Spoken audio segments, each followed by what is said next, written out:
Hello everyone, welcome back to our channel. Last class में हम blood के बारे में डिस्कस कर चुके थे। आज बॉडी फ्लूइड्स एंड सर्कुलेशन का पार्ट सेकंड हम आपके साथ में लेके आए हैं।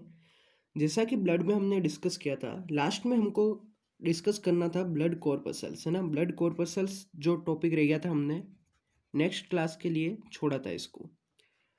अब ब्लड कॉर्पसल्स की हम बात करते हैं। ब्लड वाला आप लेक्चर जाके ऊपर आई बटन पे आप क्लिक करके सिंपली वहाँ से ब्लड वाला लेक्चर आप देख सकते हैं। उसके बाद आपको ब्लड कॉर्पसल्स के बारे में यहाँ पे समझ में आएगा। स्टार्ट करते हैं कि ब्लड कॉर्पसल्स जो होते हैं, यहाँ से क्वेश्चन अच्छे बनते हैं, तो ये बहुत ज़्यादा इंपॉर्टेंट हो जाता है आपके लिए। एनसीईआरटी में भी दे रखा है, प्लस नोट्स में आपको सारा कवर हो जाएगा। यहाँ पे बात करते हैं ब्लड कॉर्पसल्स जो होते हैं, इनको कलेक्टिवली इन सभी को मिलाकर क्या बोला जाता है। ब्लड कॉर्पसल्स जो होते हैं, इनको कलेक्टिवली बोला जाता है, collectively known as blood corpuscles को कलेक्टिवली बोला जाता है फॉर्म्ड एलिमेंट्स। ठीक है, फॉर्म्ड एलिमेंट्स। आप साथ का साथ लिखते रहेंगे तो अच्छा आपको समझ में आ जाएगा। ठीक है, फर्स्ट तो आपको ये ध्यान होना ज़रूरी है कि फॉर्म्ड एलिमेंट्स किनको बोला जाता है। जितने भी ब्लड कॉर्पसल्स होते हैं उनको सभी को मिलाकर बोला जाता है फॉर्म्ड एलिमेंट्स। ठीक है, अब इनकी बात करते हैं हम कि फॉर्म्ड एलिमेंट्स आपके कितने टाइप्स के होते हैं। फॉर्म्ड एलिमेंट्स की हम बात कर लेते हैं थोड़ा। यहाँ पे जो आज हम टॉपिक क्लियर करेंगे, यहाँ से कुछ क्वेश्चंस ऐसे होते हैं जो एनसीईआरटी में नहीं दे रखे पर प्रीवियस ईयर क्वेश्चन में आपके पूछे गए हैं। तो हमारा एम क्या है, बेसिकली यहाँ पे हमको प्रीवियस ईयर क्वेश्चन कंप्लीट हो जाने चाहिए। एनसीईआरटी पे हम फोकस रखेंगे और एक्स्ट्रा जो होगा वो भी आपके कुछ कवर कर देंगे जो प्रीवियस ईयर क्वेश्चन में पूछा गया है। सिर्फ इससे ज़्यादा हमको कुछ नहीं करना है। ठीक है, प्रीवियस ईयर क्वेश्चन किनके, एम्स प्लस नीट दोनों के, है ना। एम्स और नीट के दोनों के प्रीवियस ईयर क्वेश्चन हो जाने चाहिए। हम इतना इसलिए डिटेल में कर रहे हैं ताकि आप जब आपके एग्ज़ाम में कुछ क्वेश्चंस आ जाए, मान लो एक्स्ट्रा कुछ आ जाता है, तो आपको ये नहीं लगना चाहिए कि हमसे ये रह गए या एनसीईआरटी में नहीं था। तो 2 से 3 क्वेश्चन ऐसे होते हैं जो एनसीईआरटी से बाहर पूछे जाते हैं। तो ऐसा नहीं होना चाहिए कि कोई भी चीज़ हमारे रह जाए। सारा हम क्लियर करके यहाँ से जाएंगे। ठीक है, और जो क्वेश्चन आना है वहाँ से हमारे सॉल्व हो जाएगा। साथ के साथ आप लिखते रहना नोट्स, इनका पीडीएफ आपको डिस्क्रिप्शन में मिल जाएगा। ठीक है, फॉर्म्ड एलिमेंट्स की बात करते हैं। बेसिकली फर्स्ट आप लिखेंगे 3 टाइप्स के होते हैं। कितने टाइप्स के हो गए, ये होते हैं 3 टाइप्स के। क्या टाइप्स होते हैं फॉर्म्ड एलिमेंट्स के, देखो। एक हमारे पास में आ जाता है आरबीसी, एक हमारे पास में होता है डब्ल्यूबीसी, और एक होता है प्लेटलेट्स।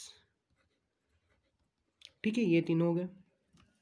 फर्स्ट क्वेश्चन आपसे कहाँ पे पूछा जाएगा, आरबीसी के बारे में पूछा जाएगा कि इसका कंपोजिशन कितना है फॉर्म्ड एलिमेंट्स में। ठीक है, जो ब्लड कॉर्पसल्स हमने देखे थे, वो टोटल ब्लड कॉर्पसल्स जो थे, टोटल ब्लड कॉर्पसल्स जो थे हमारे, उसमें इसका कितना कंपोजिशन रहता है। तो इसका आंसर जाना चाहिए आपके 99%। ये क्वेश्चन आपके पूछा गया था नीट के अंदर। आप देखेंगे ये कहाँ पूछा गया था, आप प्रीवियस ईयर क्वेश्चन जाके चेक करना, एमसीक्यू में आपके ये पूछा गया था। ठीक है ना, 99% of total blood corpuscles is RBC. ठीक है, आरबीसी जो होता है 99% होता है टोटल ब्लड कॉर्पसल्स का। ठीक है, आगे चलते हैं हम। तीनों को हमको डिटेल में पढ़ना है, यहाँ पे एक भी चीज़ आपको नहीं छोड़नी है। ठीक है, बात करते हैं आरबीसी की। फर्स्ट आप लिखेंगे आरबीसी। आरबीसी को और क्या बोला जाता है, आरबीसी को ही बोला जाता है एरिथ्रोसाइट। ठीक है, एरिथ्रोसाइट्स इनको बोला जाता है। एरिथ्रोसाइट्स या फिर आरबीसी का कुछ शेप जो होता है वो इस तरह से कुछ इनका शेप होता है। ठीक है, ये देखो। ठीक है, ऐसा कुछ इनका शेप होता है। यहाँ से जो क्वेश्चन बनते हैं वो देखो, आप पॉइंट्स वाइज में लिख रहा हूँ यहाँ पे, आप साथ का साथ लिखना। देखो, मैमल्स के अंदर बात करें, कौन सी आरबीसी, मैच्योर आरबीसी। ठीक है, मैच्योर की हम बात करें, मैमल्स के अंदर मैच्योर आरबीसी जो होती है वो आपकी होती है बाइकॉनकेव, बाइकॉनकेव होती है, सर्कुलर होती है, और नॉन न्यूक्लिएटेड होती है। नॉन न्यूक्लिएटेड होती है। ये तीनों ध्यान रखना आप कि मैमल्स के अंदर मैच्योर आरबीसी जो होती है, इस पे ध्यान रखना। मैच्योर आरबीसी जो होती है biconcave, circular plus non nucleated होती है। क्वेश्चन कहाँ से बनते हैं, आपको पूछा जाएगा एक्सेप्शन, इसका एक्सेप्शन पूछा जाएगा। आप सीधा आंसर देना वहाँ पे, केमल एंड लामा, हम इसे बोलते हैं केमल एंड लामा। ठीक है, इनकी जो आरबीसी होती है ना, इन दोनों की आरबीसी होती है बाइकॉन्वेक्स। बाइकॉन्वेक्स होती है, ओवल शेप्ड की होती है इनकी आरबीसी। प्लस क्या होता है, इनमें न्यूक्लियस प्रेजेंट होता है, इसलिए हमने इसको बोल दिया न्यूक्लिएटेड आरबीसी। अभी तक हमने जितना डिस्कस किया वहाँ से इंपॉर्टेंट यही बनता है एक्सेप्शन, यहाँ से चांस है क्वेश्चन आने के। ठीक है, कि आपके कैमल एंड लामा में जो है एक्सेप्शन आ जाता है, आरबीसी जो है बाई कॉन्वेक्स होती है, ठीक है हमने देख लिया। ओवल शेप्ड की होती है, न्यूक्लिएटेड होती है। अगर जनरल हम बात करें तो मैच्योर आरबीसी होती है, बाई कॉनकेव होती है, सर्कुलर होती है, नॉन न्यूक्लिएटेड होती है। इस बात को आप अच्छे से समझना, ठीक है। अब नेक्स्ट पॉइंट हम देखते हैं यहाँ पे कि आरबीसी के बारे में कुछ जनरल बात कर लेते हैं, ठीक है। आरबीसी के बारे में देखो, आरबीसी जो होती है ना, इसके अंदर आपके मेम्ब्रेन बाउंड सेल ऑर्गेनल्स जो होते हैं एब्सेंट होते हैं, सेल ऑर्गेनल्स एब्सेंट होते हैं, ठीक है, ये एब्सेंट है, लिख देता हूँ मैं। Membrane bound cell organelles absent होते हैं, ठीक है, इनकी कोई मेम्ब्रेन नहीं होती है। मीन्स इसका मतलब आपको घुमा के पूछे तो ये बोल सकता है कि मेम्ब्रेन लेस सेल ऑर्गेनल्स जो होते हैं क्या होते हैं, सेल ऑर्गेनल्स होते हैं, प्रेजेंट होते हैं। जब हम बात करें कि मेम्ब्रेन बाउंड एब्सेंट है, मीन्स उस पर कोई मेम्ब्रेन नहीं है, इसका मतलब वो मेम्ब्रेन लेस हो गया, है ना। वो क्या हो गया, मेम्ब्रेन लेस हो गया, मेम्ब्रेन लेस हो गया। तो ऐसे क्वेश्चन घुमा देता है, ठीक है। दोनों एक ही बात बोली है पर बस वर्ड का डिफरेंट है, कोई इसमें ज़्यादा दिक्कत वाली बात है नहीं, ठीक है, आप समझ रहे होंगे। एक क्वेश्चन ये पूछा जाएगा, अब हमने बात की कि membrane bound cell organelles absent है, आरबीसी की हम बात करें माइटोकॉन्ड्रिया एब्सेंट है, ठीक है, माइटोकॉन्ड्रिया एब्सेंट। माइटोकॉन्ड्रिया एब्सेंट है तो ये क्या बेनिफिट दे रहा है, बेनिफिट इससे क्या हो रहा है आरबीसी में, एनएरोबिक रेस्पिरेशन जो है आरबीसी के अंदर होता है। रीज़न पूछ लेगा तो आपको सीधा जाना है कि माइटोकॉन्ड्रिया एब्सेंट है, इसलिए वहाँ पे एनएरोबिक रेस्पिरेशन हो रहा है, ठीक है। आरबीसी के अंदर कभी भी एरोबिक रेस्पिरेशन नहीं चलता है, ऑक्सीजन वहाँ पे नहीं होती है, एनएरोबिक रेस्पिरेशन चल रहा है क्योंकि माइटोकॉन्ड्रिया वहाँ पे एब्सेंट है। एक क्वेश्चन पूछा जाएगा कि हमने देख लिया माइटोकॉन्ड्रिया तो वहाँ पे एब्सेंट है, अब वहाँ पे अगर हम बात करें तो ये देखो आप ईआर जो होता है आप सभी जानते होंगे, एंडोप्लाज्मिक रेटिक्यूलम। एंडोप्लाज्मिक रेटिक्यूलम भी आपके आरबीसी के अंदर एब्सेंट होता है, इसलिए जो एंडोस्केलेटन जो होता है बेसिकली, देखो आप एंडो, यहाँ पे मैं लिखता हूँ आप साथ में देखो कि due to absence of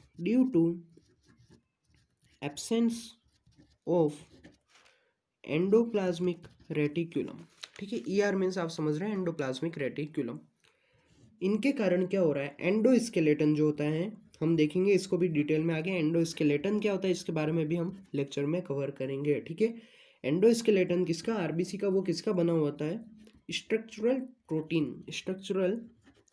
protein का वो बना होता है, प्लस उसमें कुछ अमाउंट में फैट होती है, ठीक है, फैट प्रेजेंट होती है, प्लस आप कोलेस्ट्रॉल को भी ले सकते हैं वहाँ पे, है ना, कोलेस्ट्रॉल।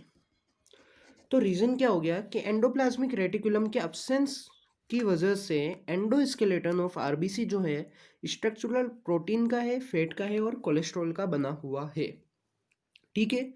यहाँ तक जितना भी हमने देखा है स्टार्ट से बहुत ही ज़्यादा इंपॉर्टेंट आपके एक्सेप्शन हो जाता है। एक आपको ये कंपोजिशन याद रखना है, नीट एमसीक्यू में पूछा गया था ये, ठीक है। एक्सेप्शन आपको याद रखना है और कुछ ये बेसिक बात हमने की, इसे भी आप याद रखना, ठीक है। यहाँ तक समझ में आ गया होगा आपको। अब हमने देखा था कि एंडोस्केलेटन जो था आपके फैट का बना हुआ था, उसमें कुछ अमाउंट में स्ट्रक्चरल प्रोटीन प्रेजेंट था, प्लस हमने वहाँ पे कोलेस्ट्रॉल को भी लिया था, ठीक है, कोलेस्ट्रॉल को भी वहाँ पे हमने कंसीडर किया था, किस में, एंडोस्केलेटन ऑफ आरबीसी के अंदर। ये क्या हमने देखा था, एंडोस्केलेटन ऑफ आरबीसी, ठीक है, ये बात हमने की थी वहाँ पे। देखो एंडोस्केलेटन ऑफ आरबीसी जो था ये जो होता है ये स्पंजी होता है, कुछ स्पंजी टाइप इसका अपीयरेंस हो जाती है, स्पंज होता है, सभी आप समझते हैं कि स्पंजी टाइप इसकी अपीयरेंस हो जाती है। और इस एंडोस्केलेटन जो कि स्पंजी टाइप इसकी अपीयरेंस, या फिर बोल सकते हैं जो एंडोस्केलेटन है वो एक स्पंजी एंडोस्केलेटन है, उसको बोला जाता है स्ट्रोमेटिन। ये क्वेश्चन बनाता है ना, ये ऐसे ही क्वेश्चन पूछे जाते हैं। यहाँ से आपको कुछ वर्ड्स ऐसे मिल जाएंगे जो एनसीईआरटी में नहीं है पर आपको याद रखना है, ठीक है, एनसीईआरटी पे फोकस रखना है हमको, पर प्रीवियस ईयर क्वेश्चन सारे कंप्लीट होने चाहिए, प्लस आप कोई टेस्ट सीरीज भी ज्वाइन कर रखे होंगे तो स्ट्रोमेटिन पे आपको क्वेश्चन देखने को मिला होगा। ठीक है, ये क्वेश्चन पूछा जाता है। यहाँ तक बात हो गई। अब देखो आपकी, अगर हम आरबीसी की बात करें, ये कुछ मैंने आपको जनरल स्ट्रक्चर बताया था आरबीसी का। ठीक है, ये देखो ऐसा कुछ शेप हो जाता है इसका। अब आरबीसी की जो मेम्ब्रेन है ना, ठीक है, ये देखो आप, मेम्ब्रेन ऑफ आरबीसी, ये जो मेम्ब्रेन होती है इसे आप याद रखो कि एक ये मेम्ब्रेन जो होती है इलास्टिक होती है। इलास्टिक का मीन्स होता है इसमें इलास्टिसिटी प्रेजेंट है, इसको आप स्ट्रेच कर सकते हैं, कंप्रेस कर सकते हैं, इलास्टिसिटी ये शो कर रही है, या इसे हम सिंपली वर्ड्स में बोलें फ्लेक्सिबल होती है इसकी मेम्ब्रेन। ठीक है, और ये जो मेम्ब्रेन होती है ये एक डोनन्स मेम्ब्रेन है। ठीक है, डोनन्स मेम्ब्रेन, ये क्वेश्चन भी आपको दिखा होगा कहीं पे, बहुत पहले पूछा गया था ये डोनन्स मेम्ब्रेन के बारे में। ठीक है, देखो डोनन्स मेम्ब्रेन होती है, क्या बोला हमने कि आरबीसी की मेम्ब्रेन जो होती है इलास्टिक है, फ्लेक्सिबल है, और ये एक टाइप की डोनन्स मेम्ब्रेन है। डोनन्स मेम्ब्रेन मीन्स हो गया कि ये इम्परमिएबल है। इम्परमिएबल मीन्स अलाउ नहीं कर रही, इम लग गया है ना, इम्परमिएबल है, impermeable for sodium and potassium. ठीक है, सोडियम और पोटेशियम के लिए इम्परमिएबल होती है। परमिएबल किन के लिए होती है ये बात आप याद रखना, परमिएबल फॉर क्लोरीन, एंड अगर हम बात करें बाइकार्बोनेट आयंस की, ठीक है, बाइकार्बोनेट आयंस, इन दोनों के लिए ये परमेबल होती है, इनको अलाउ कर देती है कौन सी मेम्ब्रेन, डोनन्स मेम्ब्रेन, जो कि किस नेचर की है, इलास्टिक नेचर की है। किसकी मेम्ब्रेन है, आरबीसी की मेम्ब्रेन है। इम्परमेबल किसके लिए है, ना के इसकी एक ट्रिक मैं बताता हूँ, देखो सोडियम पोटेशियम, सोडियम पोटेशियम ना के पर रोकना, रोकना मीन्स क्या हुआ कि अलाउ नहीं है, अलाउ नहीं है, रोकना मीन्स अलाउ नहीं है, मीन्स इम्परमेबल है। सोडियम पोटेशियम के लिए इम्परमेबल हो जाती है डोनन्स मेम्ब्रेन जो हमने बताई है यहाँ पे। और अगर हम बात करें क्लोरीन और बाइकार्बोनेट आयंस के लिए तो ये परमेबल हो जाती है। ठीक है, बहुत ही ज़्यादा इंपॉर्टेंट है, ये बात याद रखना, इसे याद रखना, डोनन्स मेम्ब्रेन की एक टाइप होती है आरबीसी की मेम्ब्रेन। ठीक है, आगे हम चलते हैं कि आगे क्या क्वेश्चन पूछे जाएंगे आपसे। कि देखो हमने बोला कि स्ट्रोमेटिन स्पंजी एंडोस्केलेटन को हमने बोला है स्ट्रोमेटिन। ठीक है, तो एक आप स्टेटमेंट यहाँ पे लिखना, मैं बोलूँगा आपको, यहाँ पे लिख भी रहा हूँ, फिर मैं आपको थ्योरी लिखा देता हूँ। ठीक है, ड्यू टू स्ट्रोमेटिन, स्ट्रोमेटिन एंडोस्केलेटन वहाँ पे प्रेजेंट था, हमने देखा स्ट्रोमेटिन हो गया, एंडोस्केलेटन हो गया, उसकी मेम्ब्रेन हमने देख ली, फ्लेक्सिबल मेम्ब्रेन था, फ्लेक्सिबल मेम्ब्रेन थी उसकी।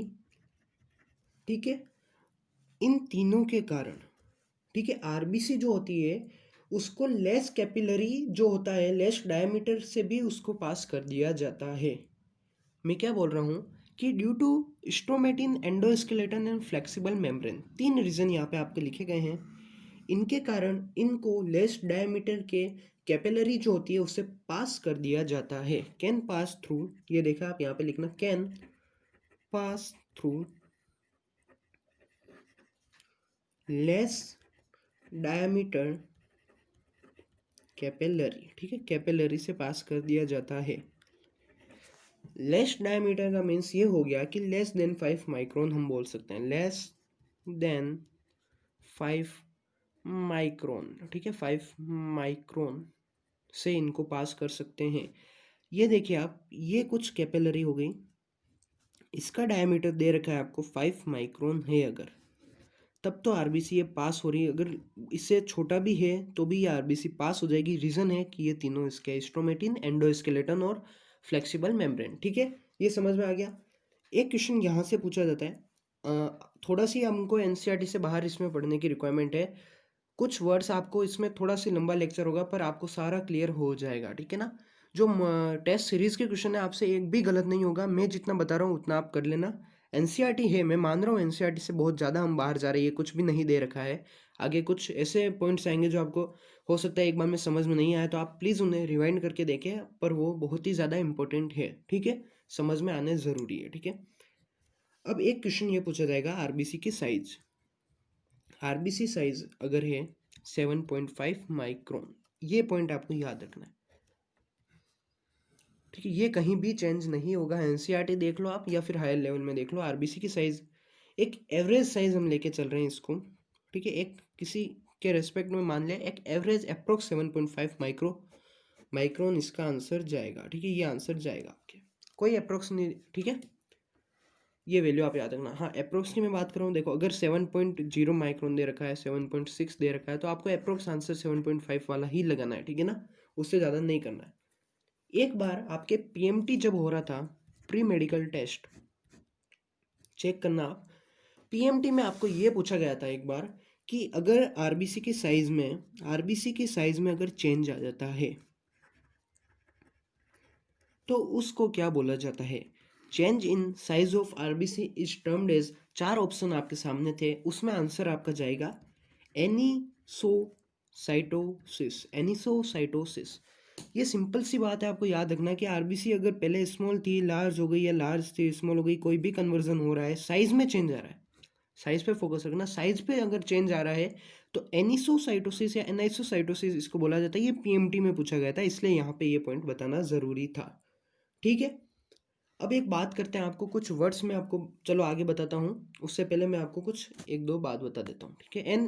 एनिसोसाइटोसिस आप समझ गए। अब आप नीचे हेडिंग डालेंगे,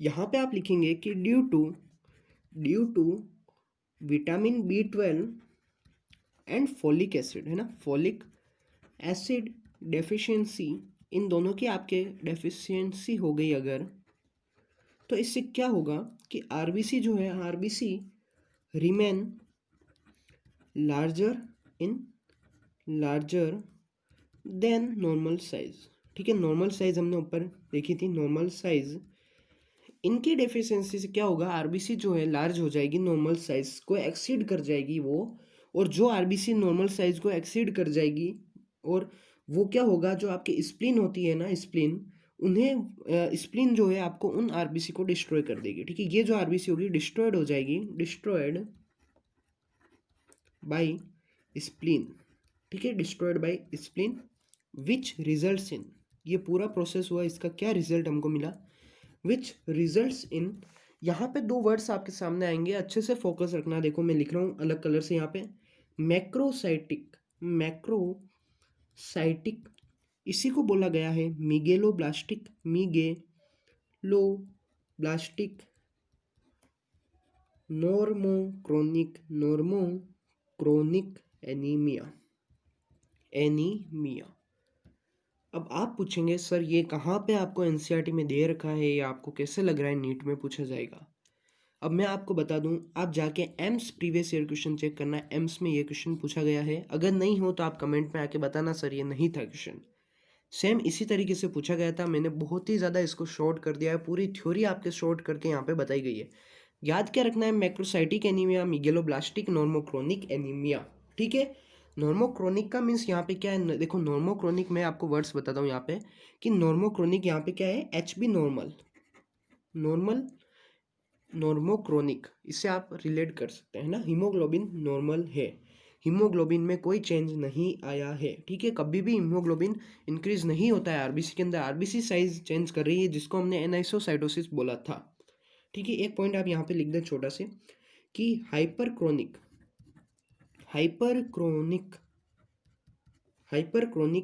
नेवर अकर्स इन आरबीसी।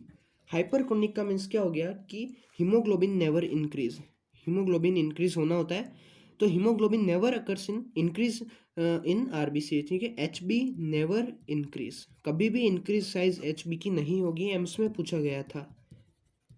बिल्कुल भी मैं ज़्यादा एक्स्ट्रा नहीं बता रहा हूँ आपको, जितना रिक्वायरमेंट है उतना बता रहा हूँ। ये दोनों पॉइंट्स पूछे गए थे, हाइपर क्रोनिक एनीमिया जो है बेसिकली आरबीसी के अंदर होता है कि नहीं होता, नहीं होता है, ठीक है, नहीं होता है हाइपर क्रोनिक।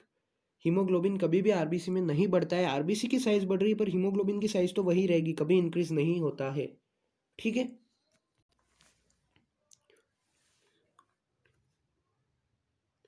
अब हम देख लेते हैं एनीमिया के बारे में। देखो आरबीसी से रिलेटेड है तो हमको एनीमिया के बारे में भी पूरा डिस्कस करना चाहिए, ठीक है।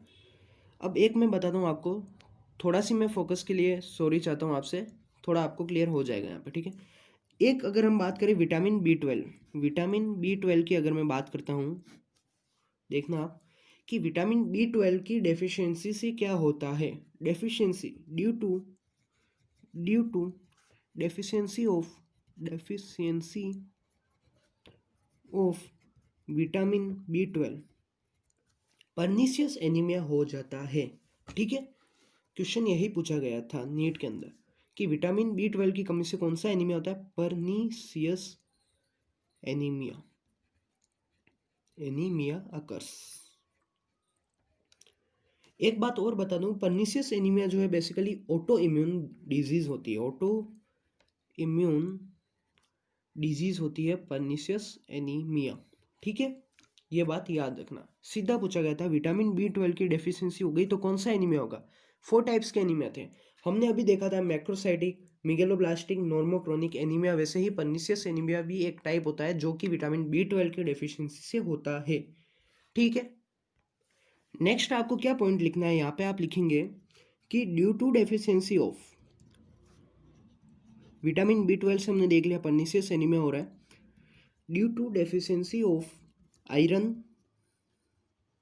ठीक है, आयरन की डेफिशिएंसी अगर हो जाती है बॉडी के अंदर तो आरबीसी होती है जो रिमेन्स स्मॉलर इन साइज। ठीक है, स्मॉलर ही रह जाती है इन साइज। वहाँ पे क्या हुआ था, आरबीसी की साइज नॉर्मल साइड को एक्सीड करके उसकी साइज इंक्रीज हो गई थी जिसको मैक्रोसाइटिक बोला गया था। आरबीसी की साइज यहाँ पे स्मॉल रह गई, जो आपकी लिमिट थी उससे भी छोटी हो गई आरबीसी की साइज, तो इसको बोला जाएगा माइक्रोसाइटिक। ठीक है, माइक्रोसाइटिक। ये देखो, इस पूरी कंडीशन को बोला गया माइक्रोसाइटिक हाइपोक्रोमिक एनीमिया। वहाँ हमने इसी चीज़ में जस्ट वाइस वर्सा था कि जो आपके है ना फोलिक एसिड और विटामिन B12 की डेफिशिएंसी से क्या हो रहा था, आरबीसी की साइज जो थी स्मॉलर नहीं होकर लार्ज हो रही थी। मैक्रो बोला गया था, हाइपर बोला गया था, एनीमिया था ही। यहाँ पे आपकी आयरन की डेफिशिएंसी से क्या हो रहा है, आरबीसी की साइज जो है स्मॉल हो गई, माइक्रो बोला गया, हाइपो बोला गया और एनीमिया है ही। ठीक है, तो माइक्रोसाइटिक हाइपोक्रोमिक एनीमिया, माइक्रोसाइटिक में साइज डिक्रीज हो रही है। ठीक है, समझ में आ गया यहाँ पे। कुछ यहाँ पे आपके प्लाज्मोलाइसिस आपने देखा होगा, प्लाज्मोलाइसिस। ठीक है ना, एक दो बार ये क्वेश्चन पूछ लिए गए थे। ठीक है, प्लाज्मोलाइसिस से रिलेटेड कि अगर आरबीसी को इसमें पुट कर दिया गया तो आरबीसी की क्या कंडीशन होगी, आरबीसी को अगर इससे निकाल दिया गया तो आरबीसी की क्या कंडीशन होगी। एक एक कंडीशन हम यहाँ पे देखेंगे। आराम से आप लेक्चर को देखिए, पूरी लेक्चर अगर आप एक ही साथ में देखेंगे तो भी आपको ये समझ में आएगा, है ना। एक ही पार्ट में ऐसे ही टॉपिक यहाँ पे कवर किए गए हैं।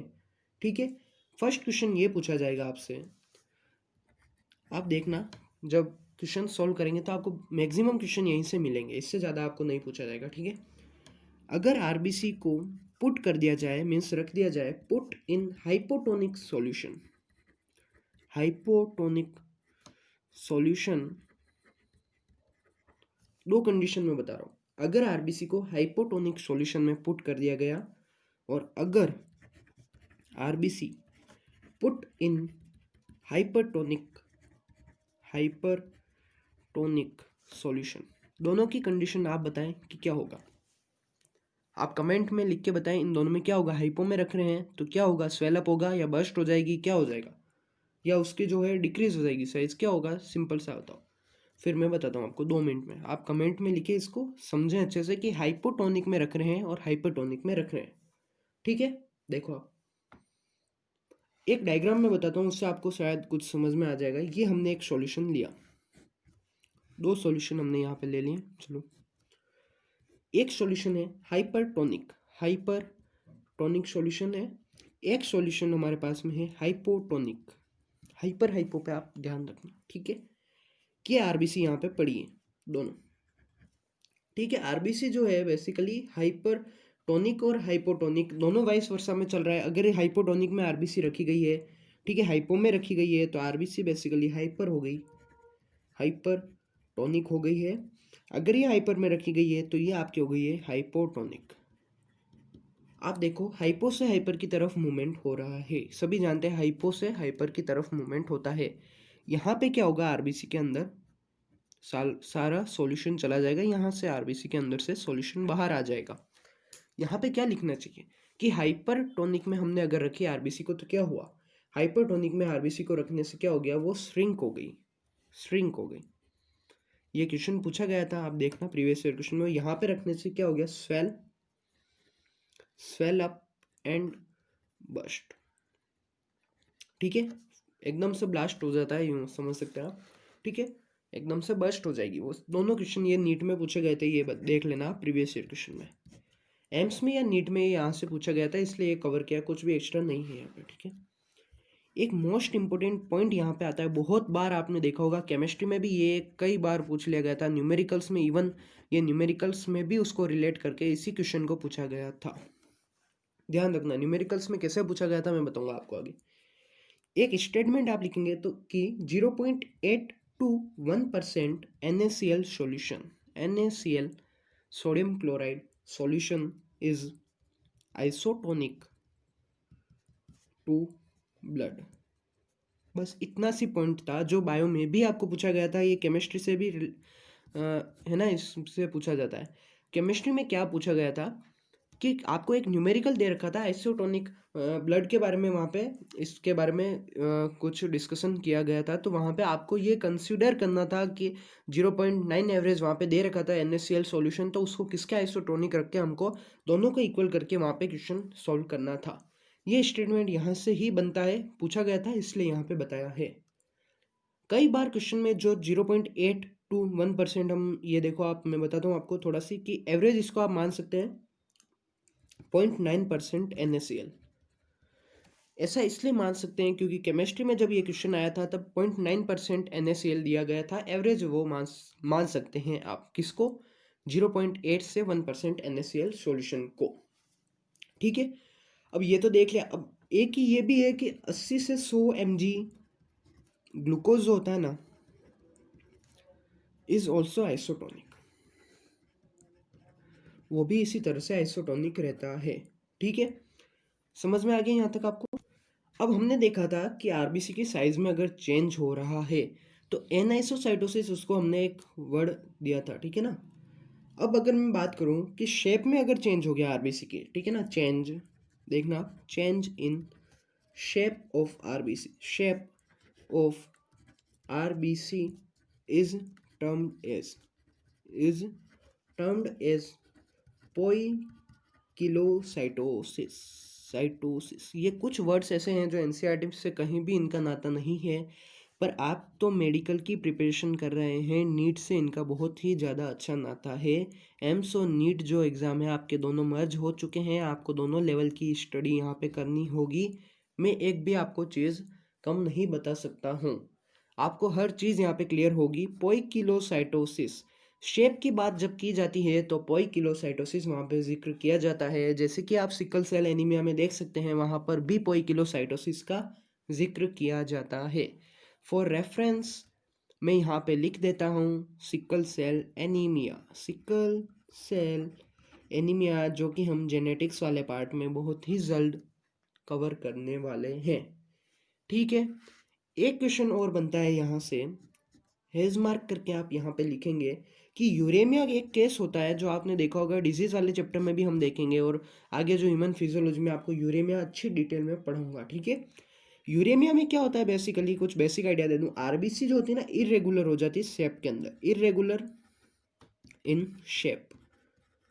ठीक है, और इरेगुलर होने से जो आरबीसी होती है इनको बोल दिया जाता है कार्डेज। आरबीसी जो होती है जो इरेगुलर हो गई, इनको बोल दिया जाता है ghost RBC, ghost RBC destroying in spleen. ठीक है, आपको सभी को पता है स्प्लीन जो है आपका आरबीसी डिस्ट्रॉय वहाँ पे स्प्लीन में हो रही है, उनको बोल दिया गया गोस्ट आरबीसी। ठीक है, बर सेल भी इनको बोला जाता है, बर सेल, दोनों याद रखना आप यूरेमिया के केस में। वैसे डिटेल आगे मैं बताऊंगा, यहाँ पे जिक्र हुआ तो मैंने बता दिया आपको। ठीक है, इससे ज़्यादा आरबीसी के बारे में बेसिक जो बातें थी, जहाँ से क्वेश्चन बने थे, वो मैंने आपको सारा बता दिया है। अब जो नेक्स्ट क्वेश्चन आपसे पूछा जाता है, मोस्ट इंपोर्टेंट हो जाता है आरबीसी काउंट के बारे में। आरबीसी काउंट आप सभी जानते हैं, कई बार ये पूछा गया है, एनसीईआरटी में भी दे रखा है। ठीक है, आरबीसी काउंट मेल फीमेल की दोनों की हम यहाँ पे बात कर लेते हैं। दोनों में ये डिफर करता है मेल और फीमेल में। मेल की अगर हम बात करते हैं ना तो ये 5 to 5.5 मिलियन 5 to 5.5 मिलियन पर mm³ में ये होता है मेल के अंदर आरबीसी का काउंट। फीमेल की बात करते हैं तो 4 से अप्रोक्स मान के चले 4.5 मिलियन पर mm³। याद रखना है इस चीज़ को, दोनों को आरबीसी काउंट आपको याद होना ज़रूरी है। मेल में ज़्यादा है फीमेल में कम है, रेंज फिक्स कर दो कि 4 से लेकर 5.5 तक हमको जाना है। उसमें जो 5 से 5.5 रहेगा मेल का रहेगा, 4 से 4.5 रहेगा जो फीमेल का रहेगा। एक बार आपके एम्स के अंदर ये पूछ लिया गया था डायरेक्ट कि न्यू बॉर्न बेबी जो होते हैं, न्यू बॉर्न बेबी जो होते हैं उनमें आरबीसी काउंट क्या होता है। ये अप्रोक्स जाता है 6.8 मिलियन तक ये चला जाता है ना। एम्स के अंदर पूछ लिया गया था। जब प्रीवियस ईयर क्वेश्चन हम करेंगे सीरीज़ में, यहाँ पे मैं रेफरेंस दूंगा कि इस लेक्चर में आपको यहाँ पे ये वाला पॉइंट बताया था और ये देखो आप एम्स में इस ईयर में ये पूछा गया है। इसलिए आप चैनल से कनेक्ट रहना, बहुत ही जल्द प्रीवियस ईयर क्वेश्चन हम आपके साथ में डिस्कस करने वाले हैं। ठीक है, शेप की हमने बात कर ली, साइज की हमने बात कर ली कि कोई भी डिफरेंस आ रहा है तो उनको क्या बोला गया, पॉलीस्थीमिया बोला गया या क्या बोला गया, पोइकिलोसाइटोसिस बोला गया या एनआइसोसाइटोसिस बोला गया।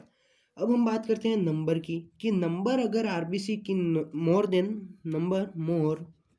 देन नॉर्मल रेंज से हो जाए तो इस कंडीशन को क्या बोला जाता है, पता है आपको। नंबर इंक्रीज हो रहा है तो इसको बोला जाएगा आपके पॉलीसाइथीमिया। पॉलीसाइथीमिया क्या होता है, देखो आप ऊपर कुछ फिगर्स मैंने बताया आपको। मेल के अंदर 5 से 5.5 तक जा रहा है, फीमेल के अंदर 4 से 4.5 तक जा रहा है। अगर बात करते हैं न्यू बॉर्न की जो कि एम्स में पूछा गया था, 6.8 तक वो पहुंच गया था। वहाँ पे क्या हो गया, 6.8 एवरेज से तो ज़्यादा चला गया ना। तो मतलब मीन्स पॉलीस्थीमिया की कंडीशन जो हो रही है आपकी न्यू बॉर्न में हो रही है। न्यू बॉर्न बेबी के अंदर ये कंडीशन होती है, कहाँ पे दिखती है, देखो एक तो न्यू बॉर्न बेबी के अंदर हम इसे देख सकते हैं। प्लस जो हिल स्टेशन पीपल रहते हैं ना, हिल स्टेशन पीपल्स की हम बात करते हैं तो वहाँ पे भी ये कंडीशन देखने को मिलती है। क्यों देखने को मिलती है ये, इस कंडीशन के बारे में इकोलॉजी के अंदर आपको अच्छे से समझ में आएगा नेक्स्ट क्लास में। जब भी हमारा इकोलॉजी स्टार्ट होगा, अभी हमको ह्यूमन फिजियोलॉजी पे अच्छा फोकस करना है, मैक्सिमम क्वेश्चन बनते हैं तो आपको वहाँ पे ये पूरा बता दिया जाएगा, मैकेनिज्म होगा इसमें। ठीक है ना, ठीक है, समझ में आ रहा होगा आपको।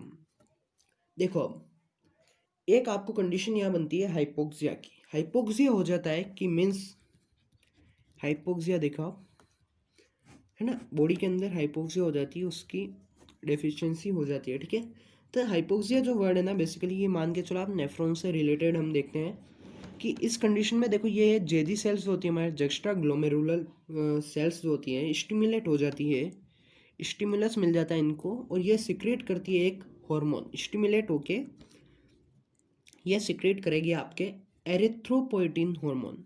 एरिथ्रोपोइटिन एरिथ्रोपोइटिन हार्मोन ये सिक्रेट करेगी, जिसका वर्क क्या होगा, एरिथ्रोपोइसिस। जिसका वर्क क्या होगा, एरिथ्रोपोइसिस। बस जनरल इंट्रोडक्शन था, ये बताना ज़रूरी था, बीच में आ गया ये वर्ड, है ना। ठीक है, ज़्यादा यहाँ से कुछ क्वेश्चन बनने के चांस नहीं है। ठीक है, हाइपोक्सिया से जहाँ जहाँ पे रिक्वायरमेंट होगी वहाँ पे आपको ये बता दिया जाएगा। कुछ टर्म्स की मैं बात करता हूँ जहाँ से पूछे गए हैं क्वेश्चंस, साथ का साथ लिखना आप।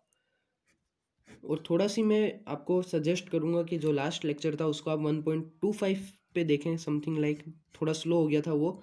इसे भी आप अपने मीन्स नीड के हिसाब से इसको इंक्रीज कम ज़्यादा कर सकते हैं। ठीक है, टर्म्स की बात करते हैं। एक टर्म पूछा जाएगा आपसे एनीमिया, जो हमने पहले देख चुके हैं। एनीमिया क्या था हम देख चुके थे। ठीक है, सिंपली एनीमिया की डेफिनेशन पूछी जाए तो आप लिखेंगे व्हेन नंबर ऑफ आरबीसी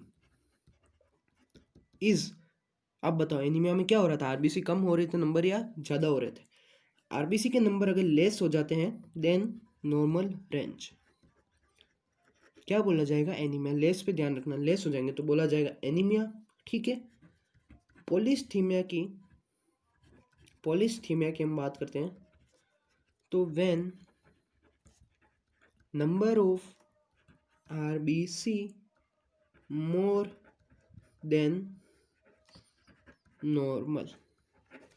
ठीक है, नॉर्मल से ज़्यादा हो गई ज़्यादा हो जाएगी तो पॉलिस्थीमिया बोल दिया जाएगा, एनीमिया हो जाएगा, लेस हो जाएगी, आरबीसी का जो है काउंट कम हो जाता है, उससे बोल दिया। आगे हम बात करते हैं तो हीमोग्लोबिन के बारे में आपके डिस्कशन आता है। हीमोग्लोबिन, ठीक है ना, हीमोग्लोबिन के बारे में हमको यहाँ पे डिस्कशन करना है। देखिए जहाँ जहाँ से क्वेश्चन बनेंगे वहीं से आपको ये लेक्चर मिलेगा, ठीक है ना, एक्स्ट्रा कुछ भी आपको यहाँ पे नहीं मिलेगा। टाइम लग रहा है पर अच्छे से क्लियर हो जाएगा। देखो हीमोग्लोबिन को डिनोट किया हमने HB से। यहाँ से ये किस किस का बना हुआ था हीमोग्लोबिन, देखो आप हीमोग्लोबिन के आप दो टुकड़े करो तो means simply haem plus globin आपके सामने आता है, हीम प्लस ग्लोबिन। देखो हीम जो होता है ना, हीम दो पार्ट का मिक्सर होता है, ये बात आप ध्यान रखना। हीम में क्या प्रेजेंट है, आपके आयरन प्रेजेंट है, प्लस पोरफायरिन जिसे हम बोलते हैं, पोरफायरिन जिसे बोलते हैं, पोरफायरिन रिंग जो होती है, बेसिकली पोरफायरिन रिंग वो हीम में कंस्टिट्यूएंट होती है। ग्लोबिन जो कंसिस्ट होता है ये होता है 4 पॉलीपेप्टाइड चेन का, 4 पॉलीपेप्टाइड चेन से मिलके बना हुआ होता है ग्लोबिन। अब एक क्वेश्चन यहाँ से पूछा जाएगा कि हीमोग्लोबिन में कौन सा पार्ट लिपिड होता है, कौन सा पार्ट प्रोटीन होता है। सिंपल सा बताओ, हीम जो है आपको लिपिड पार्ट मिलेगा। हीम कौन सा पार्ट है, लिपिड पार्ट है। ग्लोबिन जो है आपका, ये ग्लोबिन हो जाएगा प्रोटीन पार्ट, ठीक है, प्रोटीन पार्ट। अगर इनकी बात करें तो 5% ही आपका लिपिड है, जबकि 95% जो है प्रोटीन पार्ट है। मीन्स ग्लोबिन का कंस्टिट्यूएंट ज़्यादा है हीमोग्लोबिन के अंदर, हीम जो है 5% ही है लिपिड पार्ट। अब आपको ये पूछा जाएगा, कुछ क्वेश्चन मैं बताऊं एम्स के,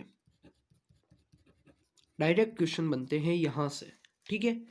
एक सिंपल सी मैं ट्रिक बता दूंगा, आपको सारे याद रह जाएंगे वहाँ से, ठीक है। एम्स के मैं बताता हूँ आपको, देखो हीमोग्लोबिन ए HbA लिखेंगे आप, HbF HbA2 ऐसे लिखेंगे आप। सिंपली ये पूछा जाएगा किससे मिलकर बने हुए होते हैं। 4 पॉलीपेप्टाइड चेन की बात कर रहे हैं तो कौन सी चेन होती है इनमें, 2 अल्फा प्लस 2 बीटा फर्स्ट आएगी, 2 अल्फा ये तीनों में आएगा, बीटा 2 गामा 2 डेल्टा। क्या हो गया आपको, HbAFA2 ठीक है, बीटा गामा एंड ये डेल्टा, सिंपल सा, ठीक है। ये आपके हो गया delta, beta gamma and delta, ठीक है। सिंपल सा ये क्वेश्चन पूछा जाता है। ऐसे ही दिया जाएगा HbF हो जाएगा तो 2 अल्फा प्लस 2 गामा चेन के ये बने हुए होते हैं, जो कि एक ग्लोबिन पार्ट है, 95% प्रोटीन पार्ट होता है, ठीक है। अब हम यहाँ पे कुछ पॉइंट्स देखते हैं कि इन ईच आरबीसी, आप साथ का साथ लिखें इसे, इन ईच आरबीसी, कुछ डेटाज में यहाँ पे बताऊंगा, इस पेज पे आपके सिंपली कुछ फिगर्स रहेंगे वो याद रखने हैं, ठीक है। इन ईच आरबीसी अप्रोक्स मान के चले आप, अप्रोक्स 26.5 या अप्रोक्स कहीं पे इसको 27 भी ले लिया जाता है, कितना, crore. In each RBC approx 26.5 crore haemoglobin molecules जो कि बहुत ही ज़्यादा अमाउंट है, आर प्रेजेंट। क्वेश्चन पूछा गया था एक बार आपके नीट के अंदर कि हीमोग्लोबिन मॉलिक्यूल्स के अंदर HB मॉलिक्यूल जो है, केमिस्ट्री में भी ये मिलेगा आपको क्वेश्चन, इसके अंदर हमने देखा आयरन प्रेजेंट है। आयरन मीन्स सिंपली ये बोलो Fe प्रेजेंट है। Fe की कौन सी ऑक्सीडेशन स्टेट के अंदर हीमोग्लोबिन में प्रेजेंट होता है, तो क्वेश्चन में आंसर गया था आपका Fe+2 में यहाँ पे प्रेजेंट होता है। Fe+2 स्टेज में हीमोग्लोबिन के अंदर आयरन प्रेजेंट होता है, ठीक है। इसी तरह से क्वेश्चन पूछा जाएगा आपसे कि मायोग्लोबिन जो होता है, आगे हम देखेंगे मायोग्लोबिन, वहाँ पे आयरन किस स्टेज में प्रेजेंट होता है, तो मायोग्लोबिन के अंदर जो Fe होता है +3 की स्टेज में प्रेजेंट होता है। सिंपल सा है, याद रखना, +2 हीमोग्लोबिन में प्रेजेंट है, मायोग्लोबिन में +3 की स्टेज में प्रेजेंट है। मोलिकुलर वेट की बात करें ऑफ हीमोग्लोबिन तो वो आपका जाता है 67200, ठीक है, 67200 इसका मोलिकुलर वेट होता है, ठीक है। अब अगर बात करते हैं ना कि आरबीसी के अंदर 60% लिक्विड पार्ट है, 40% सॉलिड पार्ट है, ठीक है। एक लाइन में यहाँ लिख रहा हूँ, थोड़ा सी आपको कंफ्यूजिंग लगेगी ये लाइन, 2 बार इसको पढ़ना, रिवाइंड करके देखना, ठीक है। 60% लिक्विड पार्ट, 40% सॉलिड पार्ट, ठीक है। 40% जो सॉलिड पार्ट है इसका 36%, 40% का 36% ऑफ हीमोग्लोबिन जो है, 40% सॉलिड पार्ट का 36% ऑफ हीमोग्लोबिन में 96% है सॉलिड पार्ट का। हीमोग्लोबिन जो है 96% ऑफ सॉलिड पार्ट।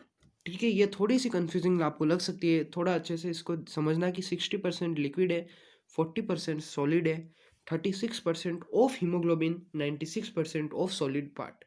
ये इसका कुछ अप्रोक्स रेंज है जो आपको याद रखनी है। ठीक है, आरबीसी में अप्रोक्स ये देखो आप कि अप्रोक्स यहाँ से लेके 36% हीमोग्लोबिन होता है। ठीक है, 36% हीमोग्लोबिन प्रेजेंट होता है आरबीसी के अंदर। डेटाज यहाँ पे मैं लिख रहा हूँ, डायरेक्ट पूछे गए थे, ये सही आपको अच्छी तरह से याद होना चाहिए। ठीक है, इन 100 ml ब्लड, 100 ml हमने ब्लड का सैंपल लिया तो उसमें 12 to 16 ग्राम हीमोग्लोबिन आपको मिलेगा। HB प्रेजेंट होगा। कुछ फिक्स रेंज भी होती है, हीमोग्लोबिन होता है ना कि मेल्स में थोड़ा ज़्यादा होता है उसकी रेंज, फीमेल्स में उसकी कम होती है, 12 से 13 के बीच में, और मेल्स में हम मान सकते हैं अप्रोक्स 14 तक वो एग्जिट कर जाता है। ठीक है ना। एक क्वेश्चन पूछा जाएगा लाइफ स्पेन ऑफ आरबीसी से, लाइफ स्पेन ऑफ आरबीसी पूछा जाएगा 128 डेज। आप सभी जानते होंगे, वापस मैं बता देता हूँ। ठीक है, लार्जेस्ट आरबीसी स्मॉलेस्ट किसकी है, कौन सी ज़्यादा है बड़ी, कौन सी छोटी है, ये पूछा जाएगा। ठीक है, तो ये लिखे आप largest RBC, largest RBC present in amphibia. ठीक है ना, एम्फीबियंस जो होते हैं बेसिकली उनमें लार्जेस्ट आरबीसी होती है, उसकी साइज आप मान के चले 70 से 80 माइक्रो तक चली जाती है। ठीक है ना, एम्फीबियंस के अंदर ज़्यादा बड़ी होती है आरबीसी। स्मॉलेस्ट की अगर हम बात करते हैं ना, स्मॉलेस्ट आरबीसी की, तो मस्क डियर फ्रॉग जो होता है ना, आपके मस्क डियर फ्रॉग जो होता है, इसकी स्मॉलेस्ट आरबीसी होती है 2.5 माइक्रोमीटर, मान के चला बेसिकली 2.5 माइक्रो तक इसकी साइज चली जाती है। ठीक है, एम्फीबियन की हमने देख ली कि एम्फीबियन आरबीसी जो होती है, एम्फीबियन आरबीसी जो थी लार्जर इन साइज। ठीक है ना, साइज भी इनकी larger in size amphibian RBC की। ठीक है, मेमेलियन आरबीसी की हमने साइज देखी थी आगे, उसका शेप भी देखा था, एक्सेप्शन जहाँ से क्वेश्चन बनने के चांस थे वो मैंने आपको बताया था। मेमेलियन की आरबीसी जो होती है स्मॉलर होती है साइज के अंदर, स्मॉलर इन साइज। ठीक है, एक बार बहुत पहले की बात है, आजकल ये क्वेश्चन नहीं बन रहा है, बहुत रिपीट भी नहीं हुआ है, पर मैं बता देता हूँ। एम्स में पूछा गया था कि स्मॉलेस्ट पार्टिकल ऑफ आरबीसी को क्या बोला जाता है। क्वेश्चन ये पूछा गया था कि स्मॉलेस्ट पार्टिकल ऑफ आरबीसी, अगर मान लो, मैं बता रहा हूँ, अगर आप एनसीईआरटी ही करेंगे इस वाले बेसिकली इस लेक्चर के लिए, आपके लिए सफिशिएंट नहीं होगी। ये क्वेश्चन बने गए हैं, इसलिए मैंने बहुत बहुत ही ज़्यादा एनालिसिस करके ये लेक्चर में बता रहा हूँ आपको, है ना। ये क्वेश्चन अगर पूछ लिया जाता है तो मुश्किल से आप, मेरे को नहीं लगता है किसी को ध्यान होगा। अगर पता है तो प्लीज़ आप कमेंट में बताएं कि आपको ये आता था, और बहुत ही ज़्यादा अच्छी बात है कि आप उस लेवल की तैयारी कर रहे हैं। एम्स में बहुत ही अच्छे लेवल के क्वेश्चन बनते हैं। ठीक है, इसका आंसर क्या होगा आप बताएं। इसका सिंपली आंसर जाएगा, मैं जब प्रीवियस ईयर क्वेश्चन करूँगा ये वहाँ पे आएंगे। ठीक है, मॉड्यूल सीरीज भी हम लॉन्च करेंगे बहुत ही जल्द, वहाँ पे आपको सारे एमसीक्यू प्रैक्टिस होंगे। ठीक है, इसको होता है हीमोकोनिया, हीमोकोनिया बोला गया है स्मॉलेस्ट पार्टिकल ऑफ आरबीसी को। बहुत ही ज़्यादा इजी था, बताना बहुत ही ज़्यादा ज़रूरी था। ठीक है, आरबीसी के फॉर्मेशन हो रहा है, अगर उस प्रोसेस को क्या बोला जाता है, आरबीसी फॉर्मेशन प्रोसेस हो रहा है, इसको बोला जाता है इरिथ्रोपोइसिस, इरिथ्रोपोइसिस।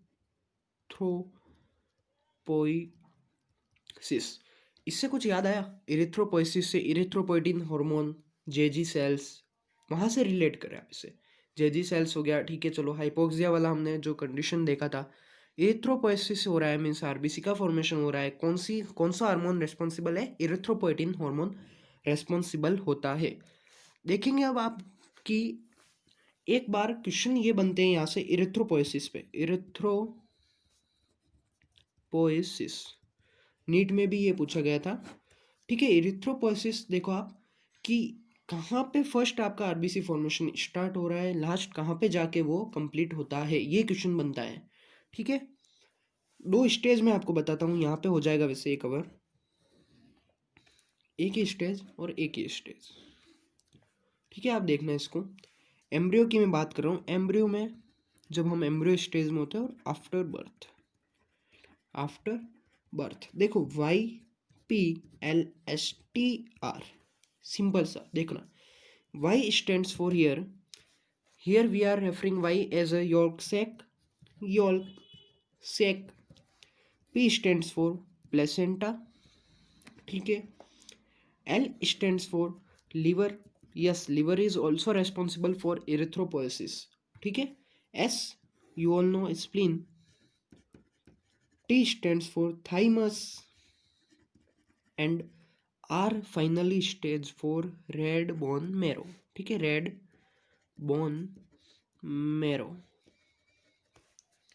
क्वेश्चन पूछा जाएगा कि फर्स्ट हीमोपोएटिक ऑर्गन कौन सा होता है। आपको आंसर जाना है वहाँ पे यॉल्क सैक पे। फर्स्ट हीमोपोएटिक ऑर्गन यहाँ पे मैं लिखता हूँ, आप साथ का साथ लिखें इसको। फर्स्ट हीमोपोएटिक ऑर्गन, ये डायरेक्ट क्वेश्चन बनता है, ठीक है। एक स्टेटमेंट में बताऊँ कि ये लाइफ साइकिल ऑफ आरबीसी जब हो जाती है, मीन्स कंप्लीट हो जाती है, तो आरबीसी कहाँ पे डिस्ट्रॉय होती है, स्प्लीन में होती है, जिसको ग्रेवयार्ड ऑफ आरबीसी बोला जाता है। लिखना चाहे तो आप लिख सकते हैं कि आफ्टर, मैं बोलता हूँ देखो, after completing their life cycle RBC destroy in spleen, जो कि एक ग्रेवयार्ड ऑफ आरबीसी है। क्वेश्चन यहाँ से बनता है ग्रेवयार्ड ऑफ आरबीसी, ठीक है। यहाँ पे स्पेस नहीं है, मैं लिख नहीं पा रहा हूँ, थोड़ा सी आप मैनेज कर लेना। Graveyard of RBC, simply spleen आपका आंसर जाएगा, चेक कर लेना प्रीवियस ईयर क्वेश्चन के अंदर, ठीक है। तो आरबीसी के बारे में इतना ही हमको देखना था, थोड़ा लंबा हो गया आरबीसी के बारे में, पर एक भी आपको एक्स्ट्रा कुछ भी नहीं बताया, सारे पूछे गए, डेटाज भी पूछे गए, एम्स में भी पूछा गया था। हीमोकोनिया के बारे में बहुत ही कम जानते होंगे आप लोग। अगर आपको पता था हीमोकोनिया तो प्लीज़ आप कमेंट में बताएं कि सर हमें पता था, थोड़ा हमको भी मोटिवेशन मिलता है। चलो कोई हमारे लेक्चर्स तो आगे जा रहे हैं, मीन्स कोई देख रहा है लेक्चर्स को, हीमोकोनिया के बारे में मैं वेट करूँगा, इसके बारे में आपको कुछ कमेंट बहुत ही ज़्यादा ज़रूरी तौर पे करना है हीमोकोनिया के बारे में, ठीक है। अब हम डिस्कस करते हैं डब्ल्यूबीसी के बारे में। आरबीसी हमने देख लिया, अब हम देखेंगे डब्ल्यूबीसी और प्लेटलेट्स। तो आपका बहुत ही ज़्यादा इजी और छोटा सी है, वो बहुत जल्दी खत्म हो जाएगा आपका। फर्स्ट पॉइंट आप लिखेंगे एच बी एब्सेंट, हीमोग्लोबिन होते हैं, नहीं होते हैं डब्ल्यूबीसी के अंदर, जो हीमोग्लोबिन है वो अब्सेंट होता है, ठीक है। किसमें, डब्ल्यूबीसी में, ठीक है। डब्ल्यूबीसी में हीमोग्लोबिन जो है अब्सेंट है।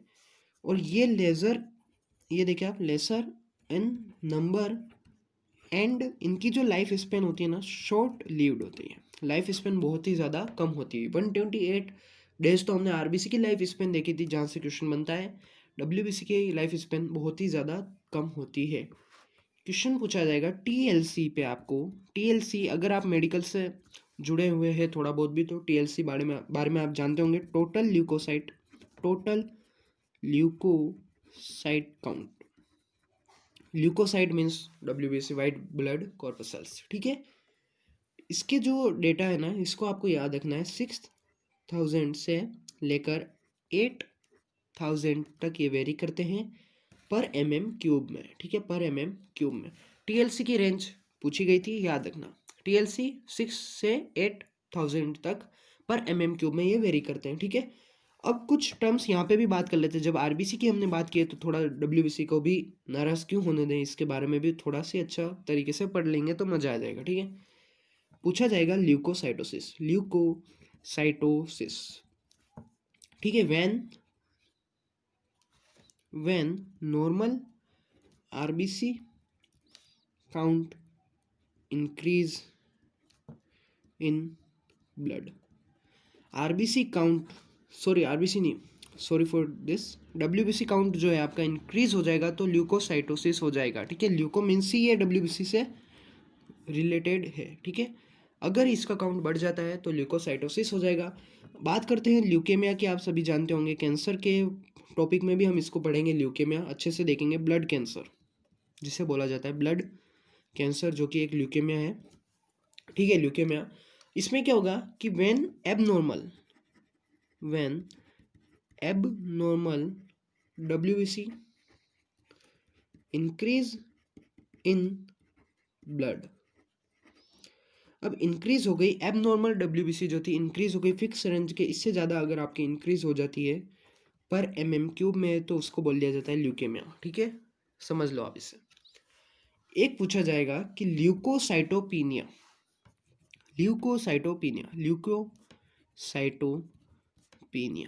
अगर ये प्रीवियस ईयर क्वेश्चन में नहीं है, मीन्स आप ये देख लें कि कहीं ना कहीं इसका आपको बहुत ही ज़्यादा अच्छे से आगे डिटेल में पढ़ना है, इसलिए मैं यहाँ पे बता रहा हूँ। ये नाम भी आपके बहुत बार आएगा। ल्यूकेमिया तो हमको कैंसर वाले टॉपिक में देखना ही है, जो कि ह्यूमन हेल्थ एंड डिजीज़ वाले चैप्टर से अच्छा कहीं भी नहीं समझ में आ सकता है आपको। ठीक है, WBC के नंबर डिक्रीज हो रहे हैं ब्लड के अंदर, बहुत शॉर्ट में मैं लिख रहा हूँ ताकि ज़्यादा टाइम नहीं लगे। WBC नंबर डिक्रीज हो गए तो ल्यूकोसाइटोपिनिया, इंक्रीज हो गए तो ल्यूकोसाइटोसिस बोल दिया हमने, और ल्यूकेमिया हो गया तो एक फिक्स रेंज हो गई कि एबनॉर्मल RBC जब उससे ज़्यादा एक्सीड कर रही है तो उसको बोल दिया जाता है ल्यूकेमिया, जो कि एक ब्लड कैंसर होता है। ठीक है, हमने पीछे देखा था, आपको मैं बता दूं थोड़ा सी कि हीमोपोएटिक ऑर्गन, ठीक है ना, हीमोपोएटिक ऑर्गन में बताता हूँ आपको, अभी बाद में मैं बता दूँ, चलो ठीक है। लास्ट में ना हमने ये देखा था कि फर्स्ट हीमोपोएटिक ऑर्गन जो था यॉर्क सेक था, है ना। अगर फ्रॉग के बारे में बोलने में अगर बहुत कम चांस है, 0.1 चांस है, तो उसमें जो है ना किडनी होती है ना, वो फ्रॉग के अंदर किडनी जो होती है हीमोपोएटिक ऑर्गन होती है इन फ्रॉग्स में। ठीक है, अब आगे हम देखते हैं कि WBC जो है इसका शेप क्या होता है। WBC का शेप, इसका कुछ इरेगुलर सा शेप होता है, अमीबॉइड। सिंपली आप बोल रहे हैं अमीबॉइड शेप होती है किसकी, WBC की। सेल बायोलॉजी में भी हमने देखा होगा कोई फिक्स शेप नहीं होता है, जैसा कि अमीबा में भी नहीं होता है, इरेगुलर अमीबॉइड शेप होता है इनका। टाइप्स की बात करें, 2 टाइप्स बेसिकली, इसको फ्लो चार्ट में मैं बताऊंगा, आपको सारा क्लियर हो जाएगा। 2 टाइप्स आप चार्ट बनाएंगे WBC का, 2 टाइप्स करेंगे। एक करेंगे आप ग्रेन्युलोसाइट करेंगे, और एक तरफ आपको लिखना है ए ग्रेन्युलोसाइट।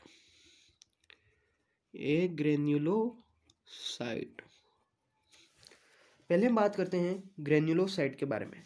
देखो एक एक पॉइंट क्लियर होगा ना तो तभी आपको मजा आएगा पढ़ने में। ठीक है, तो पहले बात करते हैं ग्रेन्युलोसाइट की। ग्रेन्युलोसाइट में आपके क्या क्या इंक्लूड होते हैं, इओसिनोफिल, या फिर इसको बोला जाता है एसिडोफिल। एक आपके पास में आएगा बेसोफिल, इसका जो डायग्राम है ना मैं अभी बताऊंगा आपको। न्यूट्रोफिल, एक आपके पास में आएगा न्यूट्रोफिल। कंपोजिशन पूछा जाएगा, ये जो डायग्राम्स आपके एक NCERT में ऐसा बॉक्स बना रखा है जहाँ पे बाइलोब्ड स्ट्रक्चर बताए गए हैं, बहुत ही ज़्यादा इंपॉर्टेंट है, मोस्ट इंपॉर्टेंट है। NCERT डेकोड जब हम करेंगे वहाँ पे आपको मैं इसमें हाईलाइट करवा दूंगा ये सारे डायग्राम। अभी आप यहाँ पे लिख सकते हैं NCERT का। ठीक है, अभी मैं दिखा देता आपको, पर अभी सही नहीं रहेगा इसमें दिखाना बीच में। बात करते हैं इओसिनोफिल या एसिडोफिल, 2 से 3% जो है इसका कंपोजिशन रहता है। बेसोफिल की बात करें तो 0.5 से 1% तक इसका कंपोजिशन चला जाता है, और न्यूट्रोफिल की बात करें 60 से 65%, जो कि मैक्सिमम कंपोजिशन है ग्रेन्युलोसाइट का।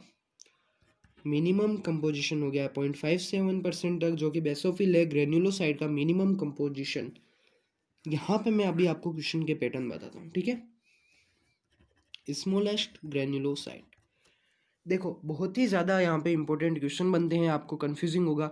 ग्रेन्युलोसाइट के तो हमने 3 पार्ट्स कर दिए, इओसिनोफिल, बेसोफिल, न्यूट्रोफिल। अब ये तो इधर हमने कंपोजिशन लिखा है, कंपोजिशन लिखा है मीन्स यहाँ पे साइज की कोई बात नहीं हो रही, कंपोजिशन बताया गया है। कंपोजिशन में मिनिमम जो है, मिनिमम बेसोफिल है, जो मैक्सिमम कंपोजिशन है उसकी साइज स्मॉल है। ध्यान रखना, साइज की बात करें तो साइज तो न्यूट्रोफिल की सबसे स्मॉलेस्ट साइज है। ठीक है ना, स्मॉलेस्ट ग्रेन्युलोसाइट आवे तो न्यूट्रोफिल जाएगा। कंपोजिशन तो मैक्सिमम है, पर साइज मींस बेसिकली स्मॉलेस्ट मान के चलो, आप साइज को रहने दो। स्मॉलेस्ट न्यूट्रोफिल और मैक्सिमम कंपोजिशन भी न्यूट्रोफिल का है, ये बात ध्यान रखना आप। बात कर लेते हैं ए ग्रेन्युलोसाइट के बारे में। ए ग्रेन्युलोसाइट को आपको 2 पार्ट्स में देखना है, मोनोसाइट और लिम्फोसाइट। मोनोसाइट, एक हमको देखना है लिम्फोसाइट, मोनोसाइट और लिम्फोसाइट। ठीक है, मोनोसाइट लार्जेस्ट WBC, यहाँ से क्वेश्चन पूछा गया था, लार्जेस्ट WBC। ठीक है, कंपोजिशन में यहाँ पे लिख देता हूँ, वैसे 6 से 8% इसका कंपोजिशन है, पर लार्जेस्ट है वही बात हो रही जो पहले इधर हुई थी, स्मॉलेस्ट है, मैक्सिमम कंपोजिशन है। और 20 से 25% आप मान के चले ए ग्रेन्युलोसाइट का, जो कि है लिम्फोसाइट। ठीक है, यहाँ से बहुत ही ज़्यादा अच्छे से आपको समझ में आ गया होगा। ठीक है, यहाँ पे हम डिस्कस करते हैं कि इओसिनोफिल से स्टार्ट करते हैं, फिर बेसोफिल देखेंगे और फिर न्यूट्रोफिल देखेंगे। जो जो पॉइंट प्रीवियस ईयर क्वेश्चन में बने गए हैं उससे ज़्यादा नहीं देखना है। फर्स्ट यहाँ से आपको डायग्राम इसका क्लियर होना चाहिए, कुछ इस तरह से इसका डायग्राम बनाएंगे हम, ठीक है ना। ये देखो इओसिनोफिल, ये कुछ ऐसा है। इओसिनोफिल की बात करें, ध्यान रखना आप, ये दोनों कनेक्शन, ठीक है। फर्स्ट बात आएगी आपकी इओसिनोफिल की, बाइलोब्ड स्ट्रक्चर है, एनसीईआरटी में भी दे रखा है bilobed structure.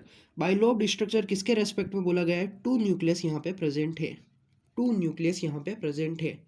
First one nucleus, second one nucleus. Question पूछा जाएगा दोनों न्यूक्लियस जब आपस में ये कनेक्ट हो रहे हैं, कुछ इस तरह से ये लोब बनाया, और ये लोब जो है बीच वाला, इसको, ये वाला लोब बेसिकली, इसको क्या बोला गया? इस्थमस। इस्थमस होता है जो कि कनेक्टिंग स्ट्रक्चर, हम इसे बोल सकते हैं simply connecting structure. Connecting structure क्या हो गया? इस्थमस हो गया आपके, ठीक है। एक बार क्वेश्चन पूछा गया था एम्स के अंदर, देखो एम्स के भी मैं साथ के साथ बता रहा हूँ, नीट के तो सारे कवर हो ही जाएंगे, एम्स में थोड़ा लेवल ऊपर जाता है। इसकी जो स्टेनिंग थी ना, staining by eosin dye, eosin dye से इओसिनोफिल की स्टेनिंग की जाती है, ठीक है। इओसिनोफिल का कंपोजिशन हमने देखा था, इओसिनोफिल का कंपोजिशन हम देख चुके थे, 2 से 3% इसका कंपोजिशन था, ठीक है। क्या इनका फंक्शन है वो हमको देखना है, यहाँ पे फंक्शन से क्वेश्चन बन सकते हैं, चांस है, ठीक है। तो ये जो है ना रेजिस्ट करते हैं, मीन्स रोकते हैं, रेजिस्ट इन्फेक्शन और एलर्जिक रिएक्शन। सिंपली ये देखो एलर्जिक रिएक्शन, अगर एलर्जी का कहीं भी नाम आ जाता है तो आपको सिंपली इओसिनोफिल एसिडोफिल पे क्लिक करना है, राइट आंसर +4, ठीक है। इससे ज़्यादा नहीं देखना। अब एक केस आता है आपके पास में कि एंडोपेरासाइटिक इन्फेक्शन हो जाता है हमारी बॉडी के अंदर, क्या हो जाता है? एंडोपेरासाइटिक इन्फेक्शन हो जाता है। ये पूछे गए क्वेश्चन है सारे, है ना।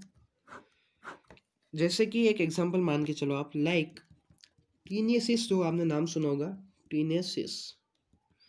टीनियसिस क्या होता है? इन्फेक्शन हो जाता है, infection of taenia solium, infection of taenia solium, या फिर सिंपली एस्केरिज्म बोल सकते हैं ना, एस्केरियसिस। तो इस कंडीशन में क्या होता है ना, ये जो आपने एंडोपेरासाइटिक इन्फेक्शन हमारे बॉडी में अगर हो जाता है तो यहाँ पे क्या होता है, number of eosinophil are highly increase, and condition जो हो जाती है उसको बोला जाता है इओसिनोफिलिया, इओसिनोफिलिया। ह्यूमन हेल्थ वाले से ये रिलेटेड है कुछ, थोड़ा सी यहाँ पे आपको फोकस रखना ज़रूरी है, ठीक है। कुछ नाम मैंने यहाँ पे बताया, ठीक है। क्या हुआ है केस कि देखो मैं आपको इसको थ्योरी बताता हूँ, देखो लिखा हुआ है, जो आप लिख भी सकते हैं नीचे थ्योरी, कि in case of endoparasitic infection like taeniasis, infection of taenia solium या फिर एस्केरियसिस हम बोलते हैं, number of eosinophil highly increase and this condition is termed as eosinophilia. तो यहाँ पे एंड करते हैं इओसिनोफिल को, इससे ज़्यादा आपको नहीं पूछा जाएगा। नेक्स्ट हमको देखना है बेसोफिल्स। देखो इओसिनोफिल, बेसोफिल, न्यूट्रोफिल, तीनों के डायग्राम बहुत ही ज़्यादा इंपॉर्टेंट है, बहुत बार ये क्वेश्चन पूछा गया है, डायरेक्ट पूछ ले जाते हैं। टेस्ट सीरीज में बात करो, नीट में बात करो, प्रीवियस ईयर क्वेश्चन में करो, एम्स में करो, किसी में भी करो, ये बहुत ज़्यादा इंपॉर्टेंट उस पेज से बनने के चांसेस, मैक्सिमम चांसेस है ना। इसका बेसोफिल का स्ट्रक्चर मैं यहाँ पे बना रहा हूँ कुछ, ये इस तरह से होता है, ट्विस्टेड होता है सिंपली, ये देखो आप, ये कुछ ऐसा सिंपली स्ट्रक्चर होता है, ठीक है। फर्स्ट क्वेश्चन पूछा जाएगा कि यहाँ पे कितने लोब्स होते हैं, 2 से 3 लोब्स यहाँ पे हम कंसिडर करके चलते हैं। एस लाइक होता है, एस मीन्स बेसिकली आप देखो ट्विस्टेड स्ट्रक्चर है ना, ट्विस्टेड स्ट्रक्चर ये होता है। स्टेनिंग ये डाइज के बारे में बहुत बार क्वेश्चन पूछा गया ना, तो मिथाइलिन ब्लू बेसिक डाई है, बेसिकली ये मिथाइलिन ब्लू जो होती है ना, बेसिक डाई होती है। डाइज के बारे में भी आप आगे जाके देखेंगे। बेसोफिल्स हमने देखा कि 0.5 से लेकर 1% तक इसका कंपोजिशन होता है। स्ट्रक्चर आपको याद रखना है, वापस कह रहा हूँ, तीनों का स्ट्रक्चर अच्छे से क्लियर होना चाहिए माइंड के अंदर कि कौन सा ट्विस्ट है, कौन सा बाइलोब था, किसमें 2 से 3 लोब से अप्रोक्स मान के चल रही है, 1 लोब, 2 लोब, 3 लोब, ये ट्विस्टेड स्ट्रक्चर हो गया है, इससे ज़्यादा नहीं पूछा जाएगा, ठीक है। फंक्शंस की बात कर लेते हैं, फंक्शंस से क्वेश्चन बनते हैं, ठीक है। बेसोफिल के फंक्शन। देखो फंक्शन जो है ना ये सिक्रेट्स करता है बहुत ही ज़्यादा अमाउंट में। एक तो हिपेरिन, एक टेबल में बना देता हूँ, वहाँ से आपको क्लियर हो जाएगा। हिपेरिन सिक्रेट करता है जो कि एक नेचुरल एंटीकोगुलेंट है। Natural anticoagulant, anticoagulant. कोएगुलेशन में आप देखेंगे एंटीकोएगुलेंट क्या होता है, वहाँ पे हम देखेंगे एंटीकोएगुलेशन नहीं, सॉरी एंटीकोएगुलेंट है। ठीक है, ये जो है ना हिपेरिन, ये सिंपली आपके प्रिवेंट्स करता है वेस्कुलर क्लोटिंग को, प्रिवेंट्स वेस्कुलर क्लोटिंग। जो आपकी क्लोटिंग हो जाती है ना, क्लोट हो जाता है, हमने क्लोट के बारे में भी देखा था है ना, थ्रोम्बस एम्बोलस, याद होगा आपको। ऊपर जो आई बटन आ रहा है यहाँ से आप जाके सिंपली क्लिक करके ब्लड क्लोटिंग के बारे में देख सकते हैं। प्रिवेंट्स वेस्कुलर क्लोटिंग, हिपेरिन का काम ये हो गया। क्वेश्चन पूछ लिया गया था एक बार कि हिपेरिन क्या होता है।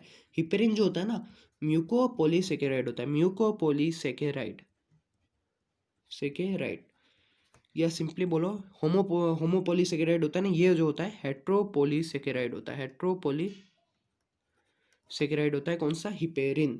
ठीक है, अब जो बात करें कि ये सिक्रेट कर रहा है हिपेरिन को, एक ये सिक्रेट करता है हिस्टामिन को। हिस्टामिन, हिस्टामिन क्या होता है, वेसोडाइलेटर, वेसोडाइलेटर होता है। वेसोडाइलेटर इसका मतलब क्या होता है, डायलेट्स का मीन्स क्या होता है आपको पता है, डायलेट्स का मीन्स ये कुछ फूल जाना है, ऐसा ये आके यहाँ पे डायलेट हो गया, ये पोर्शन यहाँ पे डायलेट हो गया, वेसो डायलेटर है। ये कॉन्स्ट्रिक्ट नहीं करता है, कॉन्स्ट्रिक्टर अलग आते हैं, वेसो डायलेटर अलग आते हैं। हिस्टामिन जो है इसको सिक्रेट करता है जो कि वेसो डायलेटर है।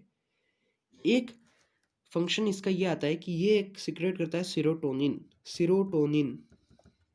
ठीक है, जिसको 5 हाइड्रोक्सी ट्रिप्टामिन भी कहते हैं, जो कि एक सीरोटोनिन ना। ये देखो वेसो डायलेटर क्या हो गया, हिस्टामिन वेसो डायलेटर। सीरोटोनिन की बात करते हैं तो ये होता है वेसो कॉन्स्ट्रिक्टर, वेसो कॉन्स्ट्रिक्टर, कॉन्स्ट्रिक्ट हो जाएगा, ये डायलेट हो जाएगा। और ये वेसो कॉन्स्ट्रिक्टर जो होता है ये प्रिवेंट्स करता है excess loss of blood, prevents excess blood loss. ज़्यादा ब्लड लॉस नहीं हो जाएगा, इंजरी हो जाए तो वहाँ पे ये वर्क कर लेता है। सीरोटोनिन सिक्रेट हुआ वेसो कॉन्स्ट्रिक्टर के रिस्पेक्ट में, उसने काम किया, एक्सेस ब्लड लॉस को इसने प्रिवेंट कर दिया, रोक दिया। ठीक है, बेसोफिल्स के बारे में ये बात हमको डिस्कस करनी थी। आगे मैं आपको बताता हूँ कि बेसोफिल से एक और क्वेश्चन बनता है कि बेसोफिल है ना, इन्फ्लामेटरी रिएक्शन अगर कहीं पे हो रही है बॉडी के अंदर, अगर इन्फ्लामेटरी रिएक्शन चल रही है, इन्फ्लामेटरी, ये सभी आपको पढ़नी है ना, इन्फ्लामेटरी रिएक्शन क्या होती है। ठीक है, इन्फ्लामेटरी रिएक्शन में भी बेसोफिल का रोल होता है, सिंपली ये याद रख लो बस ना, बेसोफिल इन्वॉल्व होता है इन्फ्लामेटरी रिएक्शन में। ठीक है, एक बार क्वेश्चन पूछ लिया गया था पीएमटी के अंदर, प्री मेडिकल टेस्ट के अंदर, कि function of basophil, function of, यही लैंग्वेज थी, बेसोफिल आर सिमिलर किसके होते हैं, आर सिमिलर विथ, ऑप्शन थे आपके मास्ट सेल, जो कि सही आंसर था, mast cells of connective tissue. आपको लगेगा सर ये कहाँ पे पूछा गया, प्रीवियस ईयर क्वेश्चन चेक करो। Functions of basophils are similar with mast cells of connective tissue, question पूछा गया था। ठीक है, कंप्लीट हो गया बेसोफिल भी। अब हमको देखना है last one, neutrophil, neutrophils. Diagram की अगर हम बात करते हैं न्यूट्रोफिल्स की, तो ये कुछ इस तरह से ये डायग्राम होता है। ठीक है, इसकी जो डाई होती है ना, हमने देखा कि मिथाइलिन ब्लू बेसिक डाई थी, स्टेनिंग बाई, वो तो बेसिक से हो रही थी, ये एसिडिक प्लस बेसिक दोनों डाई से स्टेन इसको कर दिया जाता है। पर्टिकुलर नेम नहीं पूछा गया था इसका, बाकी इसका भी कुछ नेम है डाई का है ना, वहाँ तक जाने की आपको रिक्वायरमेंट नहीं है। 3 से 5 लोब्स आपके प्रेजेंट होते हैं, lobes present in nucleus, in nucleus. PMNL अगर कहीं पे आ रहा है लिखा हुआ कि PMNL क्या है आपका, तो PMNL क्या होता है, पॉलीमॉर्फोन्यूक्लियर ल्यूकोसाइट। इसकी फुल फॉर्म रखो, यहाँ पे लिखेंगे आप, पॉलीमॉर्फोन्यूक्लियर ल्यूकोसाइट। पॉलीमॉर्फोन्यूक्लियर ल्यूकोसाइट क्या है, न्यूट्रोफिल ही है आपका PMNL। क्वेश्चन पूछा गया था, चेक कर लेना प्रीवियस ईयर क्वेश्चन। ठीक है, बात करते हैं फंक्शंस की। तो फंक्शंस की बात करें तो ये जो फेगोसाइटिक सेल्स होता है ना, ये क्या होता है, फेगोसाइटिक सेल्स होते हैं न्यूट्रोफिल्स, ये बात याद रखना। और these are called as micro policeman of blood. Micro policeman of blood भी किनको बोला जाता है? न्यूट्रोफिल को बोला जाता है, माइक्रो पुलिसमैन ऑफ ब्लड। ठीक है, यहाँ दोनों तरफ से ये फेगोसाइटिक सेल्स वाली ये पॉइंट आपको याद होना चाहिए। ठीक है, एक बार आपको है ना, मैं बताऊँ आपको, देखो टेस्ट सीरीज में आप सभी ने टेस्ट सीरीज ज्वाइन कर रखी होगी। मॉड्यूल की अगर हम बात करते हैं, मॉड्यूल क्वेश्चन, या फिर अगर हम बात करें तो हाई HOTS जो होता है आपके हायर ऑर्डर थिंकिंग सॉल्यूशंस इनके होते हैं। ये क्वेश्चन आपको मिलेगा कि अननेथ काउंट है ना, अननेथ काउंट बहुत ही ज़्यादा इंपॉर्टेंट है ये कि अननेथ काउंट क्या होता है।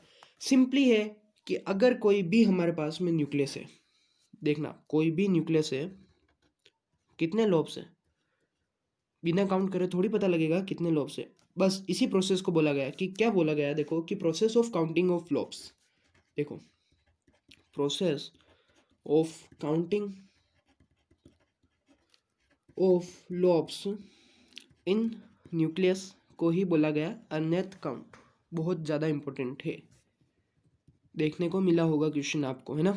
नाम नहीं लूँगा पर इंस्टीट्यूट के जो टेस्ट सीरीज़ है वहाँ पे आपको ये मिल जाएगा। ठीक है, अननेथ काउंट हर चीज़ आपकी यहाँ पे कवर हो जाएगी। अब देखें आप कि न्यूट्रोफिल जो होता है ना, एक चीज़ आप ये याद रख सकते हैं कि इसका एक फंक्शन वैसे यहाँ पे रिक्वायरमेंट नहीं है पर मैं लिख देता हूँ कि हेल्प्स इन सेक्स डिटर्मिनेशन। अब कैसे होता है, बार बॉडी काउंट करके, और बार बॉडी जो होती है ना, एक फॉर्मूला मैं बताऊंगा आपको, है ना। ये सब जेनेटिक्स में हम देखेंगे बार बॉडी के बारे में। सिंपली आप ये देखो आप कि अगर बार बॉडी प्रेजेंट है जो कि न्यूट्रोफिल से चेक की जाती है तो वो फीमेल होगा, अगर एब्सेंट है तो होगा मेल।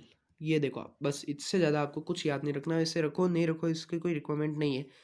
यहाँ पे अननेथ काउंट याद रखना है, फेगोसाइटिक सेल्स, फेगोसाइटिक सेल्स 100% यहाँ से क्वेश्चन बनने के चांस रहते हैं, इससे ज़्यादा आपको नहीं पूछा जाएगा। ठीक है, तो हमने ग्रेन्युलोसाइट के बारे में कंप्लीट देख लिया।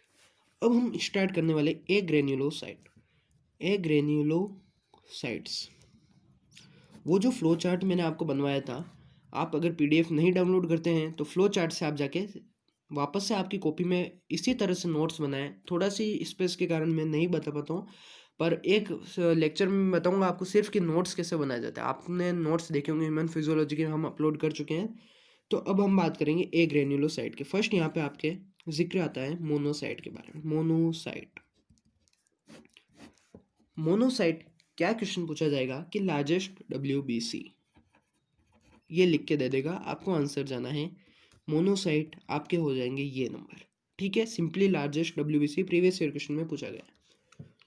मोनोसाइट का जो न्यूक्लियस होता है ना, कुछ सिंपली लाइक ये होता है, किडनी लाइक होता है। किडनी शेप आपने देखा होगा, किडनी लाइक न्यूक्लियस होता है मोनोसाइट का। ठीक है, ये इसकी साइज की अगर हम बात करते हैं ना, साइज, तो इसकी साइज एक्सीड कर जाती है, देखो आप 80 से 20 माइक्रो, याद रखना है ना। मोनोसाइट की बात करें, मोनोसाइट को ही बोला गया phagocytic WBC, phagocytic WBC। Phagocytic कहाँ पे आ रहा है? फेगोसाइटिक मीन्स आप समझ रहे, फेगोसाइटोसिस है ना, फेगोसाइटिक मीन्स खाना होता है।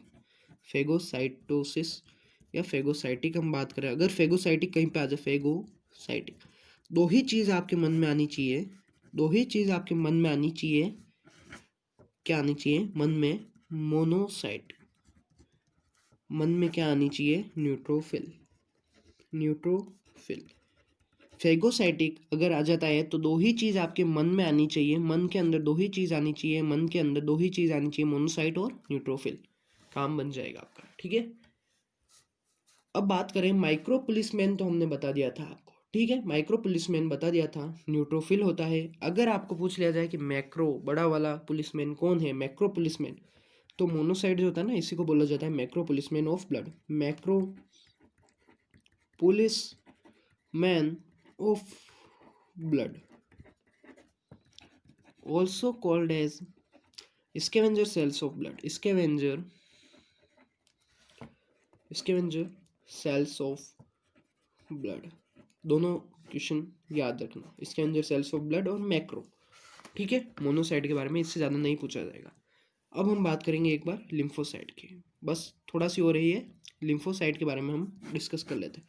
देखो लिम्फोसाइट की अगर हम बात करते हैं तो कुछ इस तरह से इसका स्ट्रक्चर होता है। यहाँ पे आपके साइटोप्लाज्म तो प्रेजेंट है ही, ठीक है ना, साइटोप्लाज्म में। और इसका जो न्यूक्लियस होता है लार्ज होता है, लार्ज राउंड न्यूक्लियस होता है किसका, लिम्फोसाइट का। देखो लिम्फोसाइट के दो टाइप्स आप करेंगे यहाँ पे, टी लिम्फोसाइट करेंगे, टी लिम्फोसाइट आप लिखेंगे, एक आप लिखेंगे बी लिम्फोसाइट, ठीक है। क्वेश्चन पूछा जाएगा responsible for lymphocyte responsible for immune response of body. इससे ज़्यादा याद नहीं रखना, इम्यून रेस्पॉन्स फॉर बॉडी। बात करें लिम्फोसाइट के लाइफ स्पेन की, लाइफ स्पेन जब सभी का देख रहे हैं तो इसने क्या बिगाड़ा है लिम्फोसाइट ने, इसका भी देख लो ना। तो हम देख लेते हैं, ठीक है। टिश्यू के अंदर इसकी लाइफ स्पेन हम देख रहे हैं कि कुछ मंथ से, फ्यू मंथ से लेकर ईयर्स तक भी जा सकती है, और थ्रू आउट लाइफ। सर ये क्या बात आपने बोल दी, क्या इनकी कोई लाइफ स्पेन नहीं है? लाइफ स्पेन तो है ना, मैंने बताया ना लाइफ स्पेन तो है। कुछ महीने भी हो सकते हैं ये जिंदा, कुछ साल तक भी रह सकते हैं, और पूरी ज़िंदगी भी जिंदा रह सकते हैं। ये इनकी खास बात है जो हम में नहीं है, ठीक है ना। आप समझ रहे हैं मैं क्या कह रहा हूँ। Tissue few months oblique years oblique through out their life. तो हमने देख लिया था कि लिम्फोसाइट के बारे में, हम देख चुके थे उनकी लाइफ स्पेन बहुत ही ज़्यादा, मीन्स चमत्कार हो गया ऐसा, ये तो नहीं, चमत्कार नहीं हुआ। अब हम देखेंगे प्लेटलेट्स।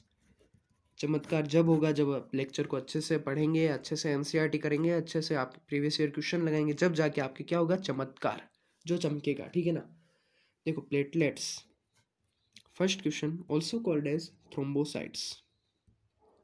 थ्रोम्बोसाइट्स, थ्रोम्बोसाइट्स इन्हीं को बोला जाता है। एक क्वेश्चन, एक लाइन जो एनसीईआरटी में बहुत ही गजब की लाइन दे रखी है, बहुत कम जने उस पर ध्यान देते हैं, बहुत बहुत मैक्सिमम 100% चांस है यहाँ से क्वेश्चन बनने के। देख लेना आप, क्वेश्चन जब बनेगा, जब आप बोलेंगे सर हाँ यहाँ पे पढ़ाया था आपने, एनसीईआरटी से ही है, एक लाइन भी, एक वर्ड भी आगे पीछे नहीं होगा। क्या लाइन है आप समझ रहे हैं, प्लेटलेट्स। एनसीईआरटी में आपके लिखा है these are cell fragments, these are cell fragments, cell के फ्रेगमेंट्स है, चलो ठीक है, हमको समझ में आ गया इतना तो। मेड बाई, ठीक है, किसके बने हुए, मेगा कैरियोसाइट, मेगा कैरियोसाइट्स, ठीक है। क्या बोल दिया सर ये आपने, एनसीईआरटी देखो आप क्या बोल दिया, क्या आप खुद देखेंगे कि एनसीईआरटी में लिखी गई है, these are cell fragments made by megakaryocytes which are special cells of bone marrow. ये क्या है, स्पेशल सेल्स ऑफ बोन मेरो, लिख लो, नीट के अंदर पूछा जाएगा ये क्वेश्चन, ठीक है, स्पेशल सेल्स ऑफ बोन मेरो क्वेश्चन। अब आगे हम चलते हैं, क्वेश्चन तो मैंने बता दिया, चलो यहाँ से पूछे जाएंगे, यहाँ से पूछे जाएंगे, पर हमको फंक्शन भी तो देखना ना। तो ये जो है प्लेटलेट्स आपके बहुत ही ज़्यादा सब्सटेंस को ये रिलीज करता है ना, platelets secrete various substance,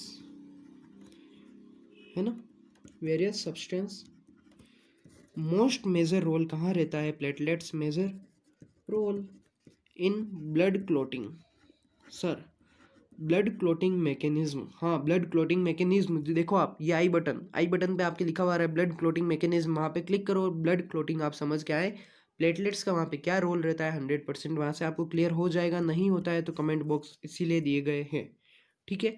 major role blood clotting के अंदर इसका मेजर रोल रहता है, किसका, प्लेटलेट्स का, या फिर हम बोल सकते हैं सिंपली कोएगुलेशन, कोएगुलेशन भी वही हो रहा है, ब्लड क्लोटिंग, ठीक है। आई बटन पे क्लिक करें, वहाँ जाएं, वहाँ से लेक्चर देखें, नहीं समझ में आ रहा है कमेंट में अपना डाउट टाइप करें और हमसे बात करें।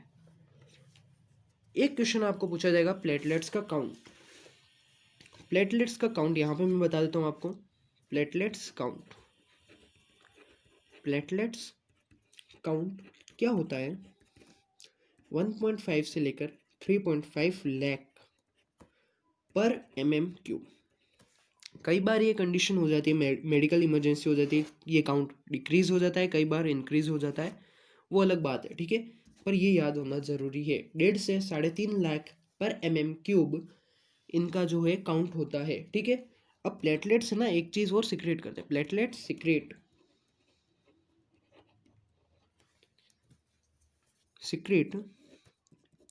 थ्रोम्बोस्टेनिन थ्रोम्बोसाइट प्लेटलेट्स रिलेट करना, आप इसको पूछा गया क्वेश्चन है, ठीक है ना।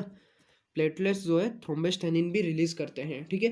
थ्रोम्बोस्टेनिन क्या करता है सर, ये जो है ना आपके मीन्स अगर आपको कहीं पे इंजरी हो गई तो वहाँ पे इसको कॉन्ट्रैक्ट करेगा वुंड को, है ना, at the time of healing, ठीक है ना। कॉन्ट्रैक्ट वुंड, ये वुंड को कॉन्ट्रैक्ट करेगा at the time of healing, जब वो सही होने वाला है ना, at the time of healing. एक क्वेश्चन आपको ये पूछा जाएगा कि प्लेटलेट्स जो है ना, इसका लाइफ स्पेन क्या हो जाता है, सबका लाइफ स्पेन देखा तो इसने क्या बिगड़ा सर, लाइफ स्पेन। सुनना, लिम्फोसाइट का तो लाइफ स्पेन देख के आप चौंक गए थे, इसका लाइफ स्पेन देखा 2 से 4-5 दिन, ये देखो 2 से 4 से 5 दिन, मुश्किल से मीन्स एवरेज मान के तो 6 दिन में इसकी डेथ हो जाती है, ठीक है। साइज़ की अगर हम बात कर लें प्लेटलेट्स की, यहीं पे बता देता हूँ मैं, साइज़ की बात करते हैं तो 3 से 4 माइक्रो इसकी साइज़ होती है, किसकी, प्लेटलेट्स की। ये सभी आप साथ में लिखते रहना, थ्योरी के लिए आप नोट्स को रेफर कर सकते हैं, ठीक है। बाकी मैंने आपको सारा बता दिया। एक बार प्लेटलेट्स के बारे में ये पूछ लिया गया था कि आपके यहाँ ना प्लेटलेट्स, ऐसा था, platelets are non nucleated fragments of protoplasm, non nucleated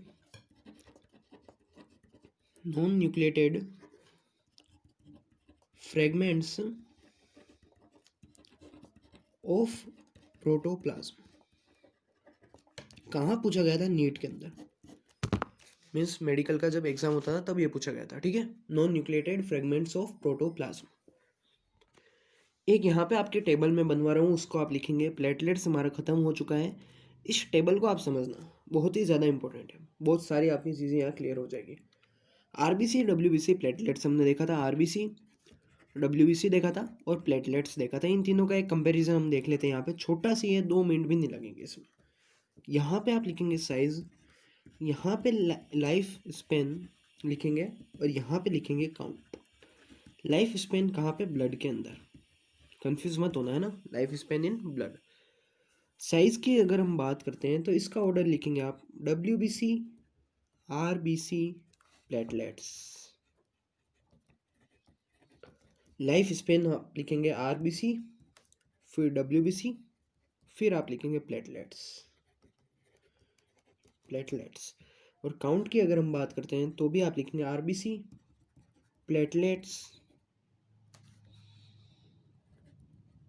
platelets और फिर देन डब्ल्यूबीसी। क्या हुआ यहाँ पे, क्या होता है, साइज़ की अगर बात करते हैं तो डब्ल्यूबीसी सबसे ज़्यादा इसकी साइज़ होती है, फिर आरबीसी की होती है, फिर प्लेटलेट्स की होती है। लाइफ स्पेन सबसे ज़्यादा होता है आरबीसी का, फिर डब्ल्यूबीसी का, फिर प्लेटलेट्स का। काउंट जो होता है आरबीसी का सबसे ज़्यादा है, फिर प्लेटलेट्स का और फिर डब्ल्यूबीसी का, ठीक है। ये बहुत ज़्यादा इंपॉर्टेंट है, इसको याद रखना, इससे कंपेरिजन आपके माइंड में रह जाएगा, तो इसे आप अच्छे से समझ पाएंगे। तो हमने आरबीसी देख लिया, डब्ल्यूबीसी डिटेल में देखा है, प्लेटलेट्स भी हमने देख लिया। एनसीईआरटी की वो लाइन तो आप छोड़ना ही मत। एनसीईआरटी जब हम डिकोड करेंगे ना, तब मैं आपको बताऊंगा कैसे कैसे क्वेश्चन वहाँ से बनते हैं, ठीक है ना, वहाँ से कैसे क्वेश्चन पूछे जाते हैं नीट के अंदर, और हम कहीं तक मीन्स आप सोच ही नहीं सकते उस लेवल का क्वेश्चन बन जाता है एनसीईआरटी से, है ना। तो आज की क्लास को यहीं एंड करते हैं। कुछ बेसिक मैं आपको बात बता देता हूँ कि अगर आपको टेलीग्राम चैनल से ज्वाइन होना है तो डिस्क्रिप्शन में इसका लिंक दे रखा है ना, डिस्क्रिप्शन में आप जाके, या सिंपली आप IIT नीट प्रो नाम से जो चैनल है उसे आप ज्वाइन कर सकते हैं। वो हमारा ही चैनल है, न्यू चैनल है टेलीग्राम का, उसे आप ज्वाइन कर सकते हैं। जो हमने NCERT डिकोडिंग प्रो सीरीज थी उसके अंदर microbes in human welfare class 12 में हमने स्टार्ट कर दी है। Microbes in human welfare complete कर दिया था 1 शॉट के अंदर। इस चैप्टर को देखने के लिए आपको क्या करना है, ऊपर जो आई बटन आ रहा है वहाँ पे क्लिक करना है। माइक्रोब्स वाली वीडियो आपको देखनी है अच्छे से। कुछ समझ नहीं आता है, कुछ सजेशन होते हैं, क्या कमी है, क्या अच्छा लगा आपको, प्लीज़ कमेंट में आप बताएं। अगर आप चैनल पे फर्स्ट टाइम आए हैं या पहली दफ़ा आप इस वीडियो को देख रहे हैं तो प्लीज़ चैनल को सब्सक्राइब करना ना भूलें। वीडियो अच्छी लगी हो तो लाइक करें। क्लास के बारे में कुछ भी डाउट आ रहा है, कोई भी आपको रिक्वायरमेंट है, कोई भी फाउंडेशन लेवल बोर्ड्स की अगर मैं बात करता हूँ, कुछ भी आपको रिक्वायरमेंट है तो आप प्लीज़ कमेंट में बताएं। हम उस पर बहुत ही जल्द आपको प्रोवाइड करने की ट्राई करेंगे। तो आज के लेक्चर को यहीं एंड करते हैं। नेक्स्ट लेक्चर में हम डिस्कस करने वाले हैं ब्लड ग्रुप, जिसके लिए आपको क्या करना होगा, इस लेक्चर के नीचे जो सब्सक्राइब बटन है उस पर क्लिक करना होगा, नोटिफिकेशन बेल को ऑन रखना होगा ताकि सो दैट ब्लड ग्रुप जब भी हम पढ़ेंगे आप तक नोटिफिकेशन आ जाएगा और आप क्लास को अटेंड कर सकते हैं। ठीक है, तो आज की क्लास को यहीं एंड करते हैं हम। थोड़ी बड़ी लेक्चर हो गई है आज की। एक बात मैं आपको बताऊं कि आप अगर क्लास का लाइव प्रीमियर चाहते हैं या फिर सिंपली अपलोड चाहते हैं, ये बात और मैं आपको पोल करा दूंगा वहाँ पे। आप चलो इसको रहने देना, मैं पोल में इसको देख लूँगा। ठीक है, इसके नोट्स आपको डिस्क्रिप्शन में मिल जाएंगे, बहुत ही जल्द हम अपलोड कर देंगे। जितने भी नोट्स बचे थे, आपके कमेंट भी आ रहे थे, और जेई के लिए स्पेसिफिक मैं बात करूँ, बहुत बच्चों के इसके कमेंट आ रहे हैं कि सर जेई के लिए कुछ करो। जेई के लिए मैथ्स के लिए हम क्लासेस बहुत ही जल्द स्टार्ट कर देंगे। ट्राई कर रहे हैं कि बहुत जल्द आप तक ये क्लासेस प्रोवाइड कर दी जाए। ठीक है, तो चैनल से जुड़े रहें और थैंक यू सो मच।